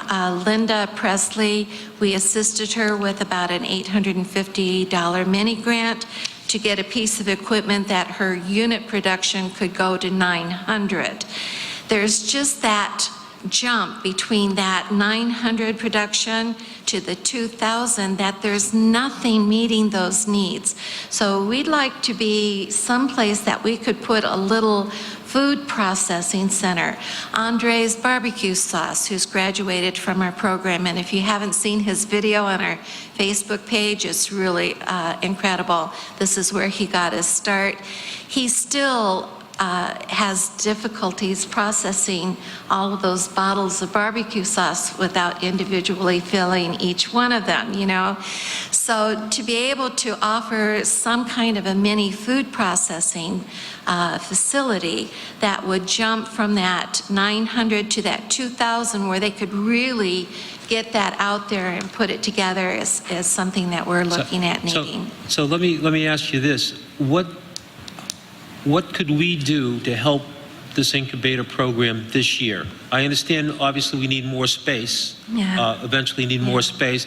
And I've talked to Vivian about this, and we're going to actively pursue to see if we can get a location that works for both of us. Before we go there, I don't mind. Before we go there, can we just get a little backtrack clarification as to how this whole incubator project started? I'm just a little novice to this, so I'm curious. How did it all start? Or how did the CRA start funding this incubator project? I'm curious. We funded it for the first time last year as an economic development driver. And something that obviously we don't do is train people in the restaurant business or in the food field. So we've had some good success come out of it. And quantify good success for me. We had our Kachina open in Flamingo Plaza, and we've had a couple other people come out of it. As Sherry said, it's hard because the people come from all over. They don't just come from Boynton. So it's not like you can say, oh, they're all Boynton people or they're all CRA people.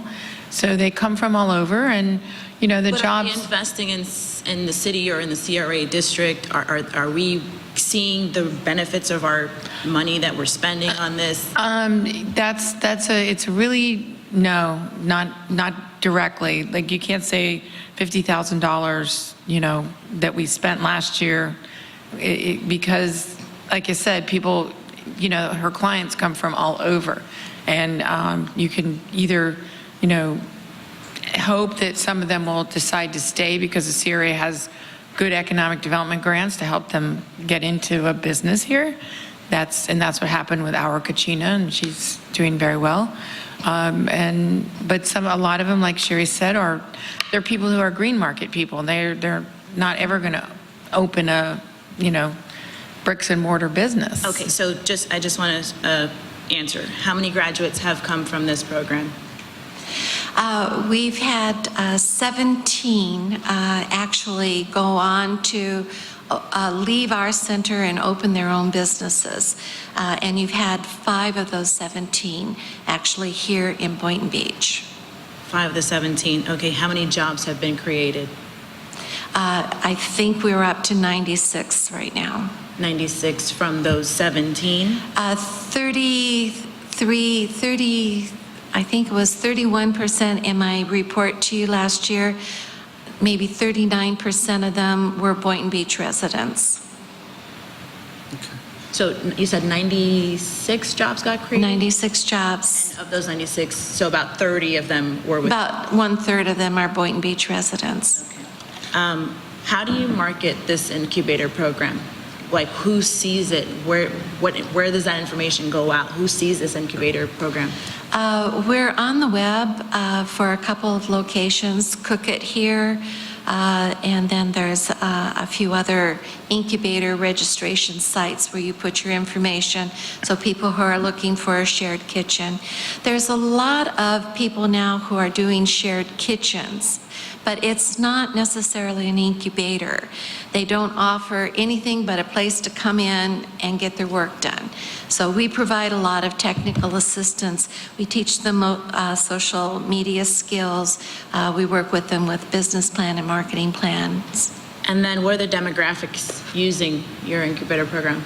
My demographics?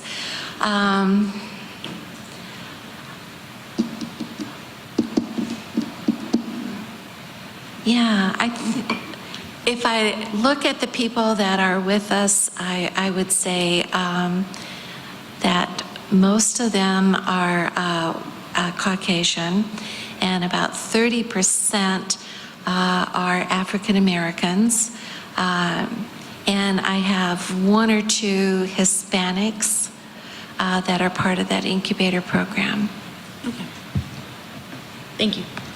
You're welcome. I have a question. The city currently has a vacant restaurant, the Sailfish Cafe. Is that something your incubator could fill? Yes, I'd be willing to consider that. We weren't ready a few years back, I think maybe 5. We were just starting, and so we didn't take that on, but I think we're ready to do that now. Okay. I guess, right now, we got an offer from Subway, which was for us to pay their electricity. Would you be willing to pay the electricity for using that facility? Yeah, the library. You're talking about hiring another staff person and the electric on top of that. And then you hopefully pay for it by selling the food there. That would be a struggle for us, I'll be honest with you. The staff for $50,000, our rent is $48,000 a year. I see. So we're generating the rest of what we do there by incubator income and fundraising and things like that. So $50,000 would be a real struggle for us to take on rent and another staff person. So if we had an extra $5,000 to the budget, you'd be able to, I guess, go into the Sailfish Cafe? I don't know what the rent is. I mean, It the would- electric, I would say the electric is probably about $2 something. A month? Yeah, 200 a month? 200, $200 or $300 a month. So any 25, 3,600 for electric. Staff person is going to be at least 96. So you're looking at an additional 12,000. So you don't feel that it will be profitable to have a, My board, if I had to tell them we had to come up with another 12,000 to do this, would have a struggle with that. How much did we give to this program last year? 50,000. And how much did the city chip in? I'm sorry, what was Did the the city give any money to you all for? for your program? The city? The city, no, the city does not fund this. The city funds a staff person at our social services office, and that has nothing to do with the incubator. So although we get a $40,000 grant from the city for staffing and providing public services on our social service side, on our economic development side, we get nothing from them. Okay. You answered my question. Thank you. Thank you. It's not that we don't want it. We really want it from the city. I mean, if we could get money from Well, the that's the city thing and you is- both, we'd be in good shape. I will tell you, for those that don't know other incubator programs, I well, can. I think that's kind of where I got confused, is that we're not asking, I guess, it to use as a staffing, it's that it could be used as an incubator, for people to sell their goods, on a daily basis, I guess, Monday. Oh, so the question would be, do I have an incubator client that would be willing to pay the electric bill and make that their business? Correct. Yes. Or it doesn't necessarily have to be you running the business. I have a couple in mind, yeah. I could certainly pursue that. I didn't understand that was the question. I'm sorry. Thank you. Thank you. Where's the Sailfish Cafe at? The library.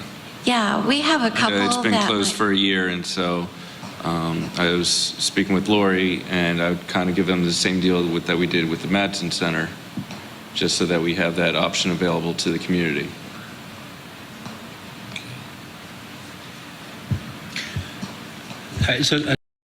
I wouldn't want the Sailfish Cafe to be part of this budget thing. I'd certainly come back to you after I've had a chance to talk to our incubator clients, but I think that should be a separate conversation. It won't impact the allocation up there. Thank you. Yeah. So do we have a number? Sherry, let's ask right. Wow. Okay. Well, yeah. if we could allocate some funds to this incubator program tonight, Yeah. what would a number that would help make you? me Would help, happy? and you know, people, I mean, you've really got to experience the experience to go there and see what she's done with this Well, incubator program. several of you have. Well, have been there. it's amazing. It's an amazing operation, and God bless you. You're an angel.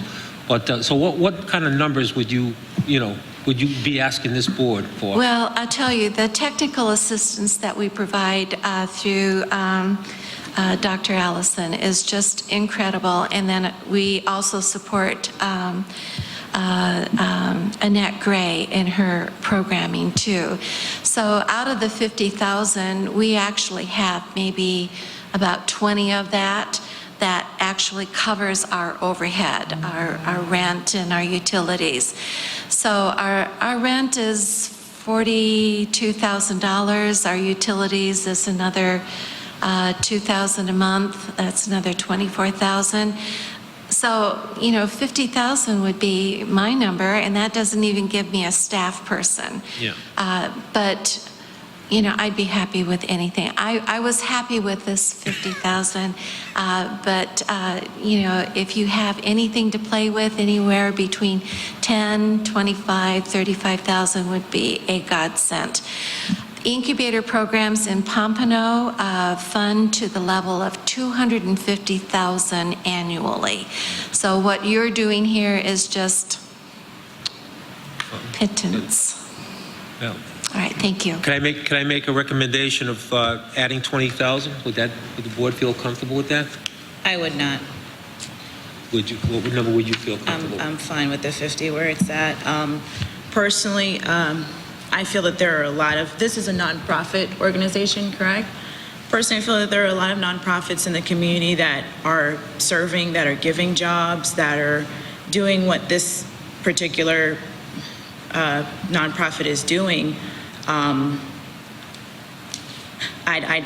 not sure, like for example, in the city, we have the CBDG grants, I believe they're called, where we pick different nonprofits and we give a quantity amount to. Why is it, no offense to this project, but why is it this specific nonprofit that we're choosing to fund? Why aren't there other projects that are maybe doing what is being done here, being brought to us in order for us to consider and to fund, or maybe split the pot and share and help different entities bring in jobs and bring in a different representation of demographics within the city. Personally, I'm okay with it since it's here and we did it last year. Fine, we can do it again. But I'd like where next year we can bring in a possibility of adding other entities that could bring in more jobs and basically touch a wider array of residents in the community rather than just one particular source. Yes, I hear that there's diversity, but I feel like there needs to be a little bit more diversity, and I'd like to see some variations in that. So I'm okay with leaving at 50. I'm not okay with adding more. Okay, regarding Commissioner Romulus's comments, did we have the option of any other incubators within the city? Or are we aware of any? I'm not aware of Annette Gray runs an entrepreneurial program. Right, but that's not necessarily, there's a high school students, not people getting jobs. All right. I'm inclined to give the $20,000 this year with, I guess, either the economic development or something so that next year that it's a competition-based or some other type of way that we can spread the money to other types of incubators as well. So that way we'd have 70 to give for next year. Correct. I think that's the challenge, is the economic development piece. There's a lot of social service nonprofits. The economic development piece is the hard one. And so that's the reason why they're getting the funds, is because of them. I understand they're part of the community caring center, but this is not the community caring center. This is the Secret Garden Cafe part. This is them creating jobs and training people how to grow restaurant businesses, which is one of our major industries in Boynton Beach. So, I think it's a great idea that we grow our restaurants, because that's what I heard today, is that is one thing that we're known throughout the state for. What's that, our restaurants? Restaurants, yeah, breweries. Oh, okay. It's definitely a reason why people come to Boynton Beach. So we got two.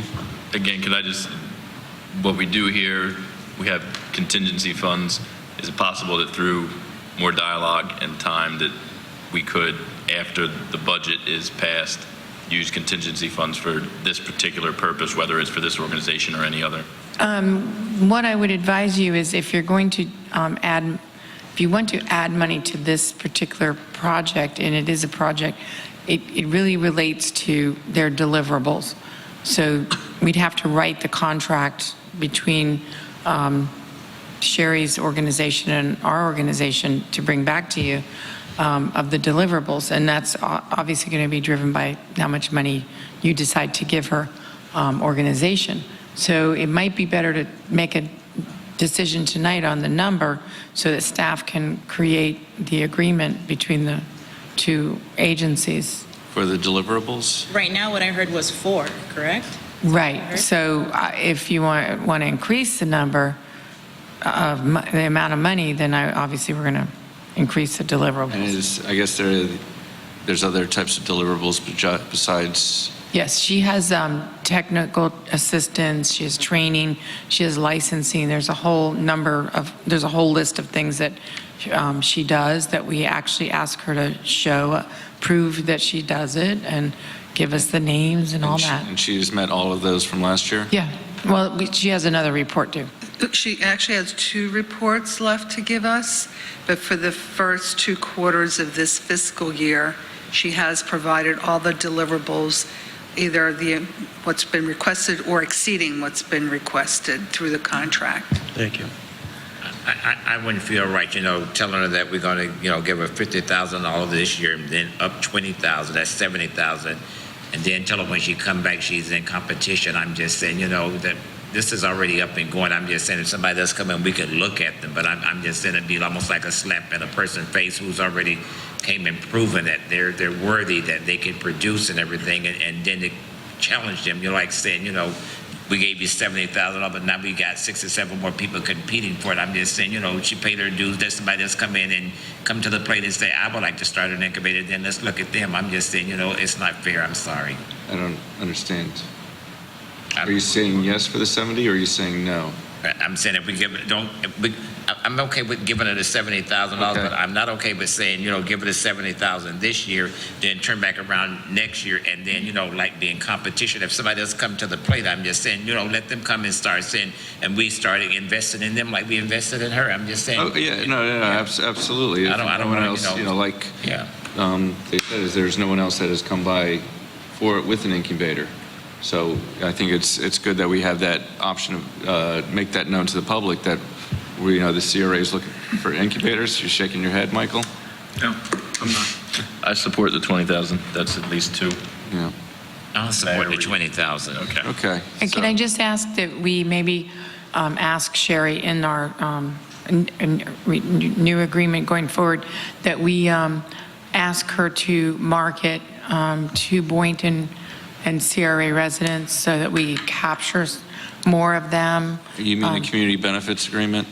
Well, I mean, that she already is doing community benefits, but try to market to them more specifically, either through direct mail or something, so that they know it's there and they're aware of it, so they can take advantage of it and try to get more. I guess that's what I was asking for as well. Again, I have no offense to this project here. I think it's great. I think it's fantastic. I would just like to see more of it be marketed to people who actually are looking for it and who need it, who probably are just completely oblivious that it even exists.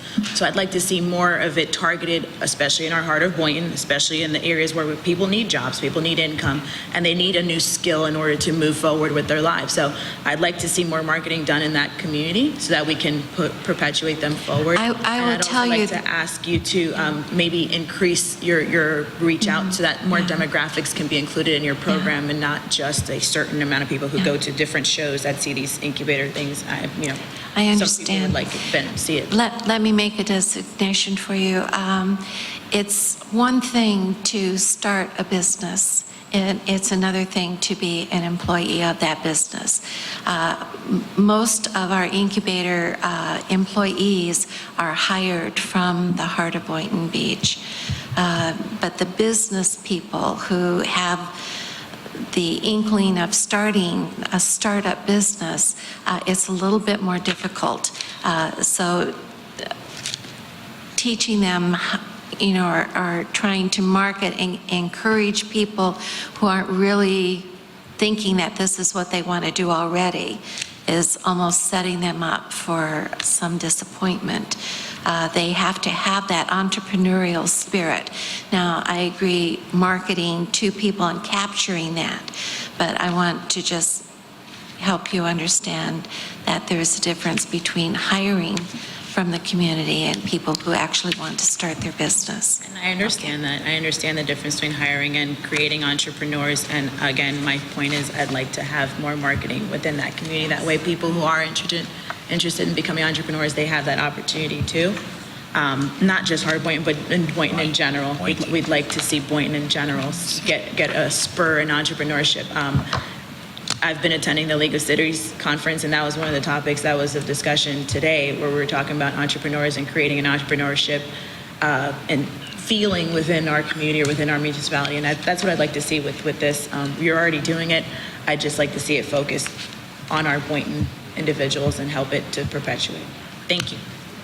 I'm in favor of the 20 grant. That's fine. Okay. So 20. So we're going to move 20,000 from contingency Okay. to this, the business incubator. Thank you. All right. And last but not least, as part of our Clean and Safe program, District Clean, which is a litter program. We just really only got off the ground, I would say, halfway through the year. And we worked with the city through one of their contractors to pick up only on the major areas, not South Federal, because that doesn't seem to be such a problem, but Boynton Beach Boulevard, North Federal, Ocean, and MLK. And so those were the areas that were concentrated on. I have seen a difference. Do I have like a number of bags or pounds of trash picked up? No, I haven't. But I do, when I see something, and I call, like I saw somebody dump a bunch, I didn't see them do it, but I saw a bunch of tires dumped on our new area of landscaping at 15th, Northeast 15th, and they came out and removed them. So it is working. You can't cure people who just aren't going to go with the program and be nice and do what they're supposed to do and throw their trash away at home. But I do think... Stop, let me ask a question. You've seen tires, the company that we contract with, they came out. I called the city, so I don't know who they sent out, but I called them. Well, because I got about 8 different places in Boynton. I called Jeff Livergood about tires on vacant lots and everything all around Boynton, and nobody's picking them up. I'm glad they're moving for you because they don't move for me now, and I'm going to find out why they're not doing what I request. We had a tire amnesty day. Yeah, there seems to be with the Public Works. I was speaking with Jeff Livergood, and he plans on doing another one this year. And so until we do a tire amnesty, they have to be disposed of differently than the rest of the trash. Mayor, I understand what you're saying, but these are just 4 tires sitting up. You go down the road, there's 2 more tires, and I'm just saying, that should be someplace where the city could pick up tires and hold them until they have the amnesty day. It's making our city look bad. I can't go along with that. Is this stuff in the CRA, the tires in the CRA? Yes, in the CRA district. All right, so that's the problem I had with the I guess the vendor that the city, is that they never gave us any deliverables for the contract. We attempted to get some sort of measure. Well, we're not their direct contract with them, so that's... And the issue is that, Northeast First Street is constantly a mess. They're not contracted for that. Northeast Fifth Avenue, and so, we're trying to work on these main streets. However, there's still so much that needs to be done within the city. I don't know if this is actually working, because we may see that the main thoroughfares are clean, but the rest of the CRA is not getting cleaned. And we don't have any deliverables to see that they're actually working when they're working, because if it's already cleaned once, all they have to do is walk by and not do their job. So, The only way I'd be for this, again, is that we outline the area that they have to work, not just 4 roads. And so that they, go within the whole heart of Boynton and all the side streets as well. So, and go from there, not just 4 main streets. And Well, I'm going to have to say that we'll need a lot more money. This, my criticism of this from the beginning was there was no way possible to quantify results, and we're rewarding litter bugs by cleaning up after them. How much of that 50,000 is still available? Because I understand it was a pilot program, and it was said that it would only cost 20 grand, even though we earmarked 50 for it. So how much is still available right now? Actually, I don't think we've received any bills. I don't remember any bills from the city yet for this. I'd say at least, once we get bills from the city, at least half of it is available from this year's budget, not from not including the extra 50. So this is just identifying funds that were allocated this year that still remain next year. We're not allocating any additional funds. No, that is, No. Because I strongly oppose that, because it's No. just, we're literally talking about cleaning up people's trash in the street forever with no. No, no. Yeah, I mean, you have to look at other cities that they do have very robust, if your city actually develops the way we seem to want it to develop, which is, with people walking and having, going to a bar or restaurant, buying stuff, buying ice cream, you're going to have trash. It's going to happen. And those cities always have some kind of system in place, and it's not just once a week to empty the trash cans. They have either a BID, Business Improvement District in place, like Times Square, that there's no trash. It's just, we're not there yet. What we're trying to do is get people to even come and see us, come visit us, come say hi. So we want to open throw out the welcome mat, throw open the door and say, look, we're a nice town, come see us. And that's all it is. I agree, I don't like anybody that throws stuff on the ground. I think it's horrible. That being said, leaving it, I think, is just as bad. The only way I'd go forward with this is that the funds get used, right now we're using a city vendor to pick up the trash, that we actually use the funds to hire residents of Boynton Beach to pick up their own trash is the only way that I see moving forward that I'd go with spending the money, because right now that the city, we either people? If it's part of the CRA hiring more part-time workers and using the funds that way to pick up trash in the CRA, is that a possibility? Not with the staff we have, no. So you're saying the $50,000 they couldn't hire any part-time workers to pick up trash before and after? We could hire events? part-time workers, I just need somebody to manage them. That's the problem. Now we're hiring employees to clean up trash in a specific part of the city. I'll recommend an idea from an individual in the audience. James Brake said, why don't we pay nonprofits, or why don't we pay youth athletics in the city so that these kids get a chance to help clean their communities? They're getting money from this. So right now we're paying a vendor from Lake Worth? I don't know. It's a city vendor. It's a city vendor. By all accounts, nobody can say anything has definitively happened or some trash got picked up here, over there. It does look better, I have to say. I drive those routes. It does look a lot better. I think that before we spend another penny on this, that there needs to be a system or a plan in place, not just here's money, pick up trash. Which is what it is. I'd put the money towards another code enforcement officer if that's. The problem with using kids is they have only limited hours during school, as you know. It's the nonprofits that we'd be using. Okay. But adults, like organizations, whether it's the Wildcats or anything, but just to keep the money in the city for organizations in the city. I would love to hire locals. But there's some things they can't pick up that could be dangerous, and tires and stuff like Right, that. yeah. Say it again? I'm sorry, I was saying to Vivian that, and I don't know the answer to this, but my concern with hiring youth groups is there are certain items that might be dangerous and unsafe for them to pick up and dispose of, that a vendor, a garbage vendor or whatever could.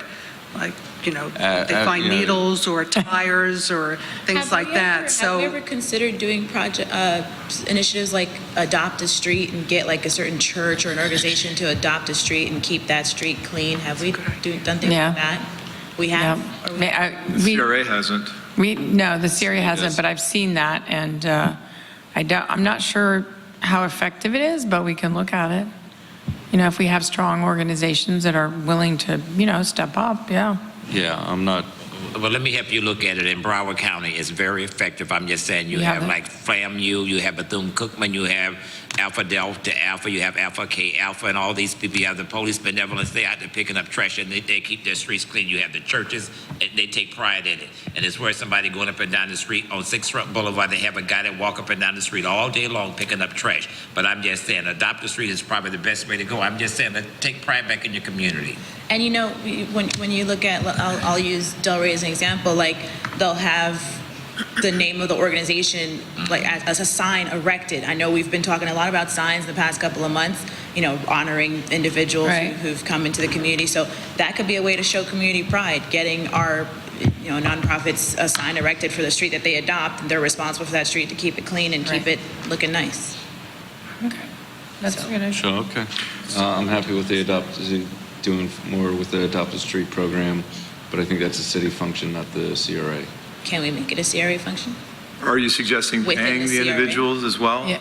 Say again? Are you suggesting that there's compensation to the Adopt a Street Or a group? donation, or? No, it's volunteer, purely volunteer. So the question is that are we going to help the Adopt a Street program start by, let's say it costs $200 for the sign, that anybody who makes the commitment for adopting a street will put the sign up in the CRA? 50,000 compared to 200. Well, no, that's what I'm saying, is that how much money would we want the CRA to put forward with the Adopt a Street program within the city? I think staff could get back to us on numbers with that. I don't know even what to throw out with that, but I think it's a possibility that we should consider if we're looking at trying to maintain our streets, keep them clean, but not have to spend 50 grand to do that, then. Why don't we let the 50,000 stay in there, and then you could always roll it over, as y'all been saying, contingency fund all night, just put it in a contingency fund. Would you all be open to having us get some bids and, No? No, Okay. I think we're going to go with the Adopt a Street program and help that start. Okay. So we're leaving the funding as it is right now? And to get options with Adopt a Street and how to start that program. Okay. We have somebody that want to. Has anybody seen these gentlemen picking up trash? I haven't. I've been up in. I did today, and I was absolutely shocked. It was a male and a female, and I said, whoa, they're really working. Well, and city staff signs off on their invoices. I mean, I would I have certainly one. hope that the city staff aren't just signing invoices. I mean, that they're under their management. Tim, do you have the invoices? Okay. Invoice verifications. No, it's Public Works has them. They haven't given them to. So who's paid? So Public Works has paid them out of the sanitation department? Yeah. Sorry, James. Tim Howard. They are one of our contractors through Public Works. So what they do is they send their invoices in to probably Christine Roberts or Jeff Livergood, probably Christine, and they're processed and paid. They're separate. I know there's a separate line item on the purchase order that they pay from. And so far, whoever department has not forwarded that invoices to the CRA? We paid them. My guess is that we don't bill the CRA every week or every 2 weeks. It's probably done on a quarterly basis. It probably the program probably just started. We've gotten one. You got one. They got one invoice. Okay. How much was that one for? I can certainly send you that email. Thank you, because you got one we'd like to know. James Prey for the record. The item that me and Justin actually discussed actually was a version of Adopt a Street that I did back in 1999 in my old St. Louis neighborhood, whereby each group, and it was like a dance team on the one street, it was Boy Scouts on another, and like a team sweep team on another. They essentially had their own streets that we had decided how much that street was worth per cleanup. And then the money was actually raised from small business people nearby, and then they were given thank you letters for their assistance of the money at the end of the year. So it actually wasn't even really money that was brought out of the association. It was money that was brought into the association in the form of donations. And all the association actually did was manage the money moving from point A to point B. So, I mean, it's something that could be done, because if you're having them adopt said street, it's a question of whether or not, okay, the person that's adopting the street, are they giving money for adopting the street, or are they responsible for cleaning up the street? Because you could do it either way. If you had a street that was adopted by Wildcats, for example, they would essentially go out and pick up the street themselves. It wouldn't necessarily need to come up with additional, they wouldn't be necessarily raising money to do so. They would clean up their street, and you would figure out, well, how much is that street worth to us to be clean? So, I mean, it's up to you guys, but that's two different ways of kind of approaching the same thing. I'm going to go ahead and say thank you for your comments, but I think first we need to look at how, other cities are funding, adopt the street, if they're being paid, or if not, then that's what we'll bring back the point, and I'm just saying, just check into it. Okay. You got one comment here, we need some more, that's all. All right. Okay. Before we continue, as a point of clarification, back to the neighborhood police program, Clean and Safe, we took out the extra officer, we removed the segue. Yes. How much does that free up? Mike, you have the, I had all these great subtotals. Well, we can find them. The second officer, or the third officer, would be 68,303. The third segue is about 13,000 roughly. Almost 14. Looking at about another 17,000 in costs associated with the third officer. So that would be their cell phone, their bike, their laptop. So you got 68,303 and 17,078.84. What about the Polaris that we took out of there, that cities are? There was never a Polaris in. It was just a suggestion. Right, it was the segue. Recommendation, okay, So sorry. it's 68 plus 17 plus 15,000? No, 17. The officer himself with the benefits is, or she, is 68,303. That's for the officer. The supplies or the equipment necessary to have the third officer would be 17,078.84. So those two numbers together is what you have roughly to. it's 100,000. Is what we've freed up. Yes. Because you already allocated 363, so we've freed up 85,000 out of that. So we didn't talk about where we're going to put that money. We should talk about that. I thought we said contingency. I thought it was directed toward item number 1, which was MLK Well, corridor. we never stated that for the record, so I'd like to go ahead and do that now. We never talked about it. We just said we weren't going to do those things. We didn't talk about where the money was going. Oh, I have in my notes that you moved it to item 1. Okay. That there was a consensus to do so. If I'm wrong, absolutely I can change whatever. No, maybe I zoned out. I thought I didn't hear that information shared. I'm happy with item 1. Okay. Is that okay? Yeah. What originally was proposed, I just was clarifying. I didn't know Sure, what of happened to that course. money. Thank you. So how much money now that we have allocated, well, number 1 there, with the, Susan, what do you think? Okay, let's see, 170, that's 100,000 and 75. $1,175,000. So it's the 75 plus the 85? It's the 75 plus, it's the 100,000 plus the 75 for the pocket park plus 100,000 for the second police officer and the equipment necessary. 100? That we just said it was 80 something. They just went up on it, so it's 1,270,000. I think that's. Oh, I had, I'm sorry, say that again? So it's 100, Mike, it actually comes to 100 when you add. Right. Right. I thought you said there was a second 100. Okay, yes. So $1,175,000. give me the things that we've added. We started at 1 million. What have we added so far? The Pocket Park for 75,000. And another 100,000 for the third police officer and equipment and salary. Are we rounding up? Because I thought we We're said it was rounding up. 80 something. We're rounding up. Oh, that's a lot of rounding. No, you're right. Mike, okay, Mike, because the first numbers, Mike, you had was 98,000. Give me This number and the 17 right there. Oh, then I thought you said 13,000 plus 17. Where's his benefits? Officer benefits, right there.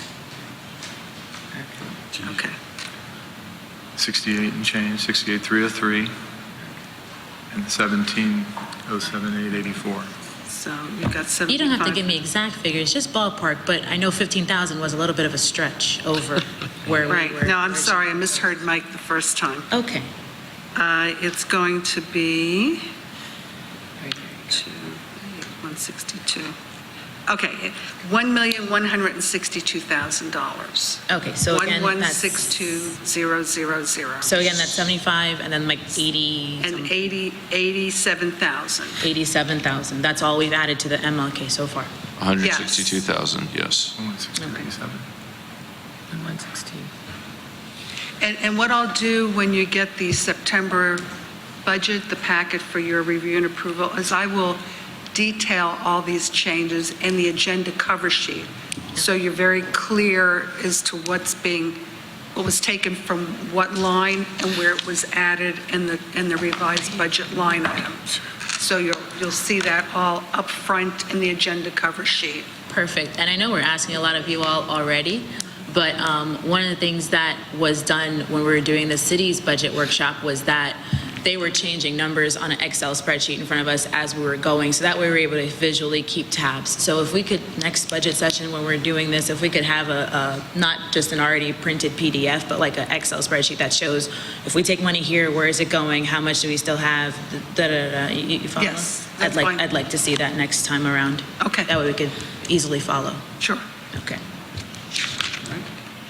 And can also we put numbers on the pages? Yes. All right. Thank you. We reviewed the advisory board recommendations. The last thing is item 6 is public comment.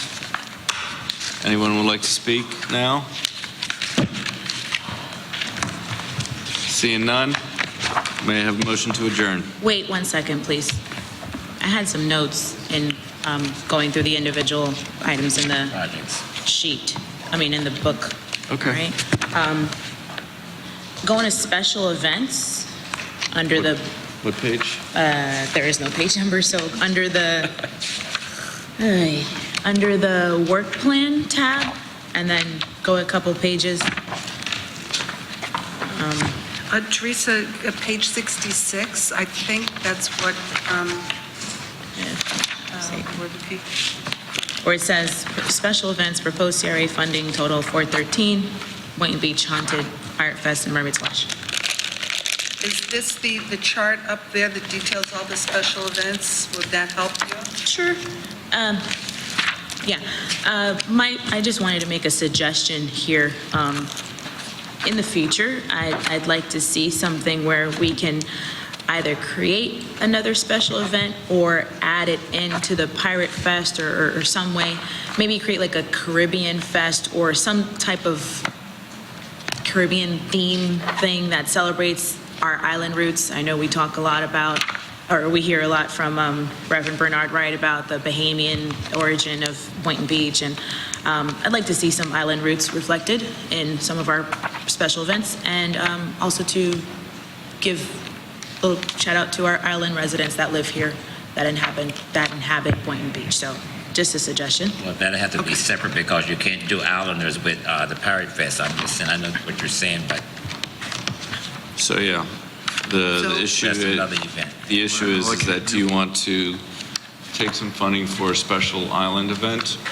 Or this year, create an island event? And we could Or put do it you with the want to- Blondie No, I don't want to do anything right now. It's just a suggestion that I'd like to put out there, state for the record, and see what we can do in the future to incorporate some of our island people and get that going. The other thing I wanted to talk about was the tree lighting and holiday parade.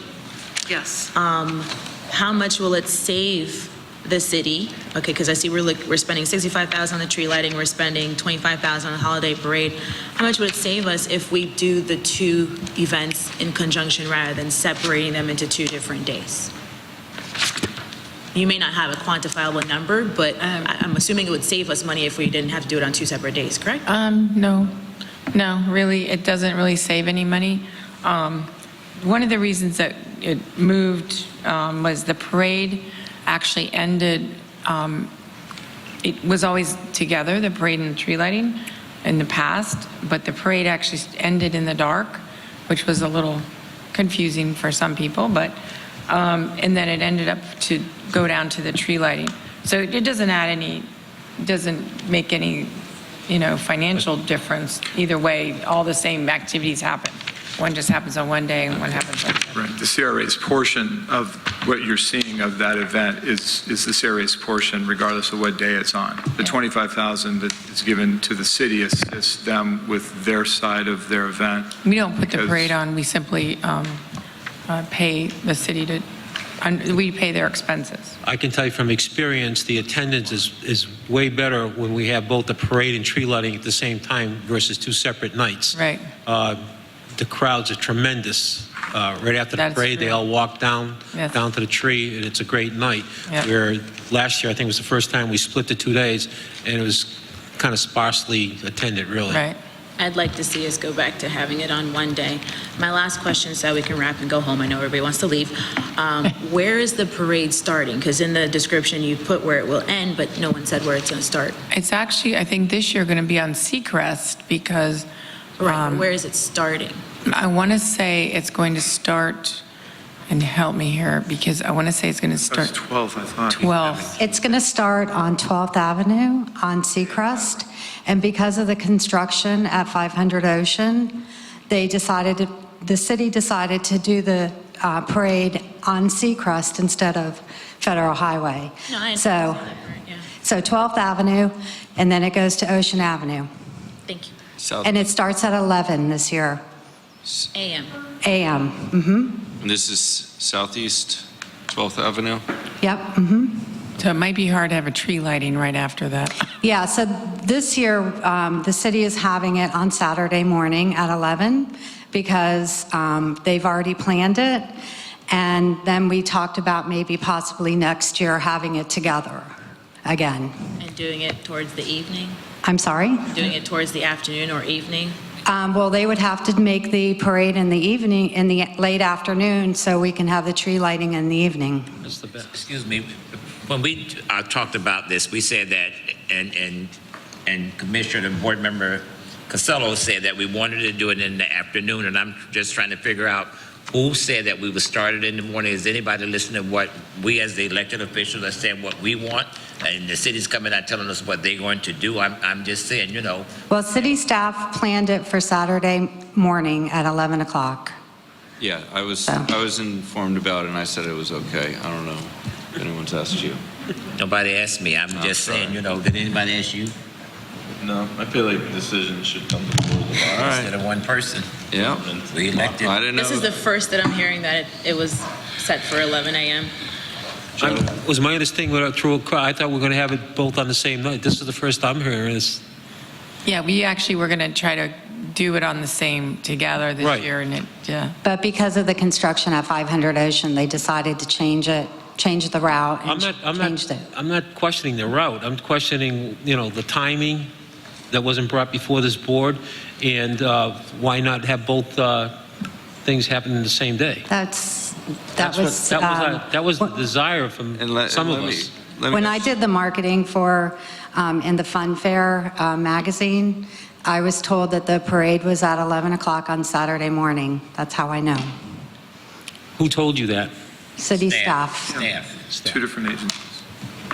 People need to start consulting the entire body. I think not to putting anything on anyone, but there's a aggravating pattern of unilateral decision-making that occurs at these meetings, and it's the first time I'm speaking on it, but it's going to be the last time I'm speaking on it because decisions need to come to the body in general. Not chastising anyone, but why are there 5 people up here? If one person makes this, it just, No, I said whatever the city was doing was okay. with who? But I'm looking it up right now from my. I have the ad right here. I don't want to drag it out tonight. Yeah, it's fine. It's late. Board member, are you directing that at staff or at the other board members? I think. I just want to be clear that we give you what you want. I think that decisions about things that we're supposed to weigh in on should be brought to, or at least inform all of us so that everyone can give their input. I don't like the idea that I show up to meetings and decisions have been made. You know, that's just a general observation, not this event specifically or people. Well, this agency will certainly try to amend any of that that's happened. I can't speak for the city, but if that's happened here, then certainly change. The only other thing with regarding the tree lighting concert, is there a menorah anywhere within the city? Yes, we do put one up. Okay, thank you.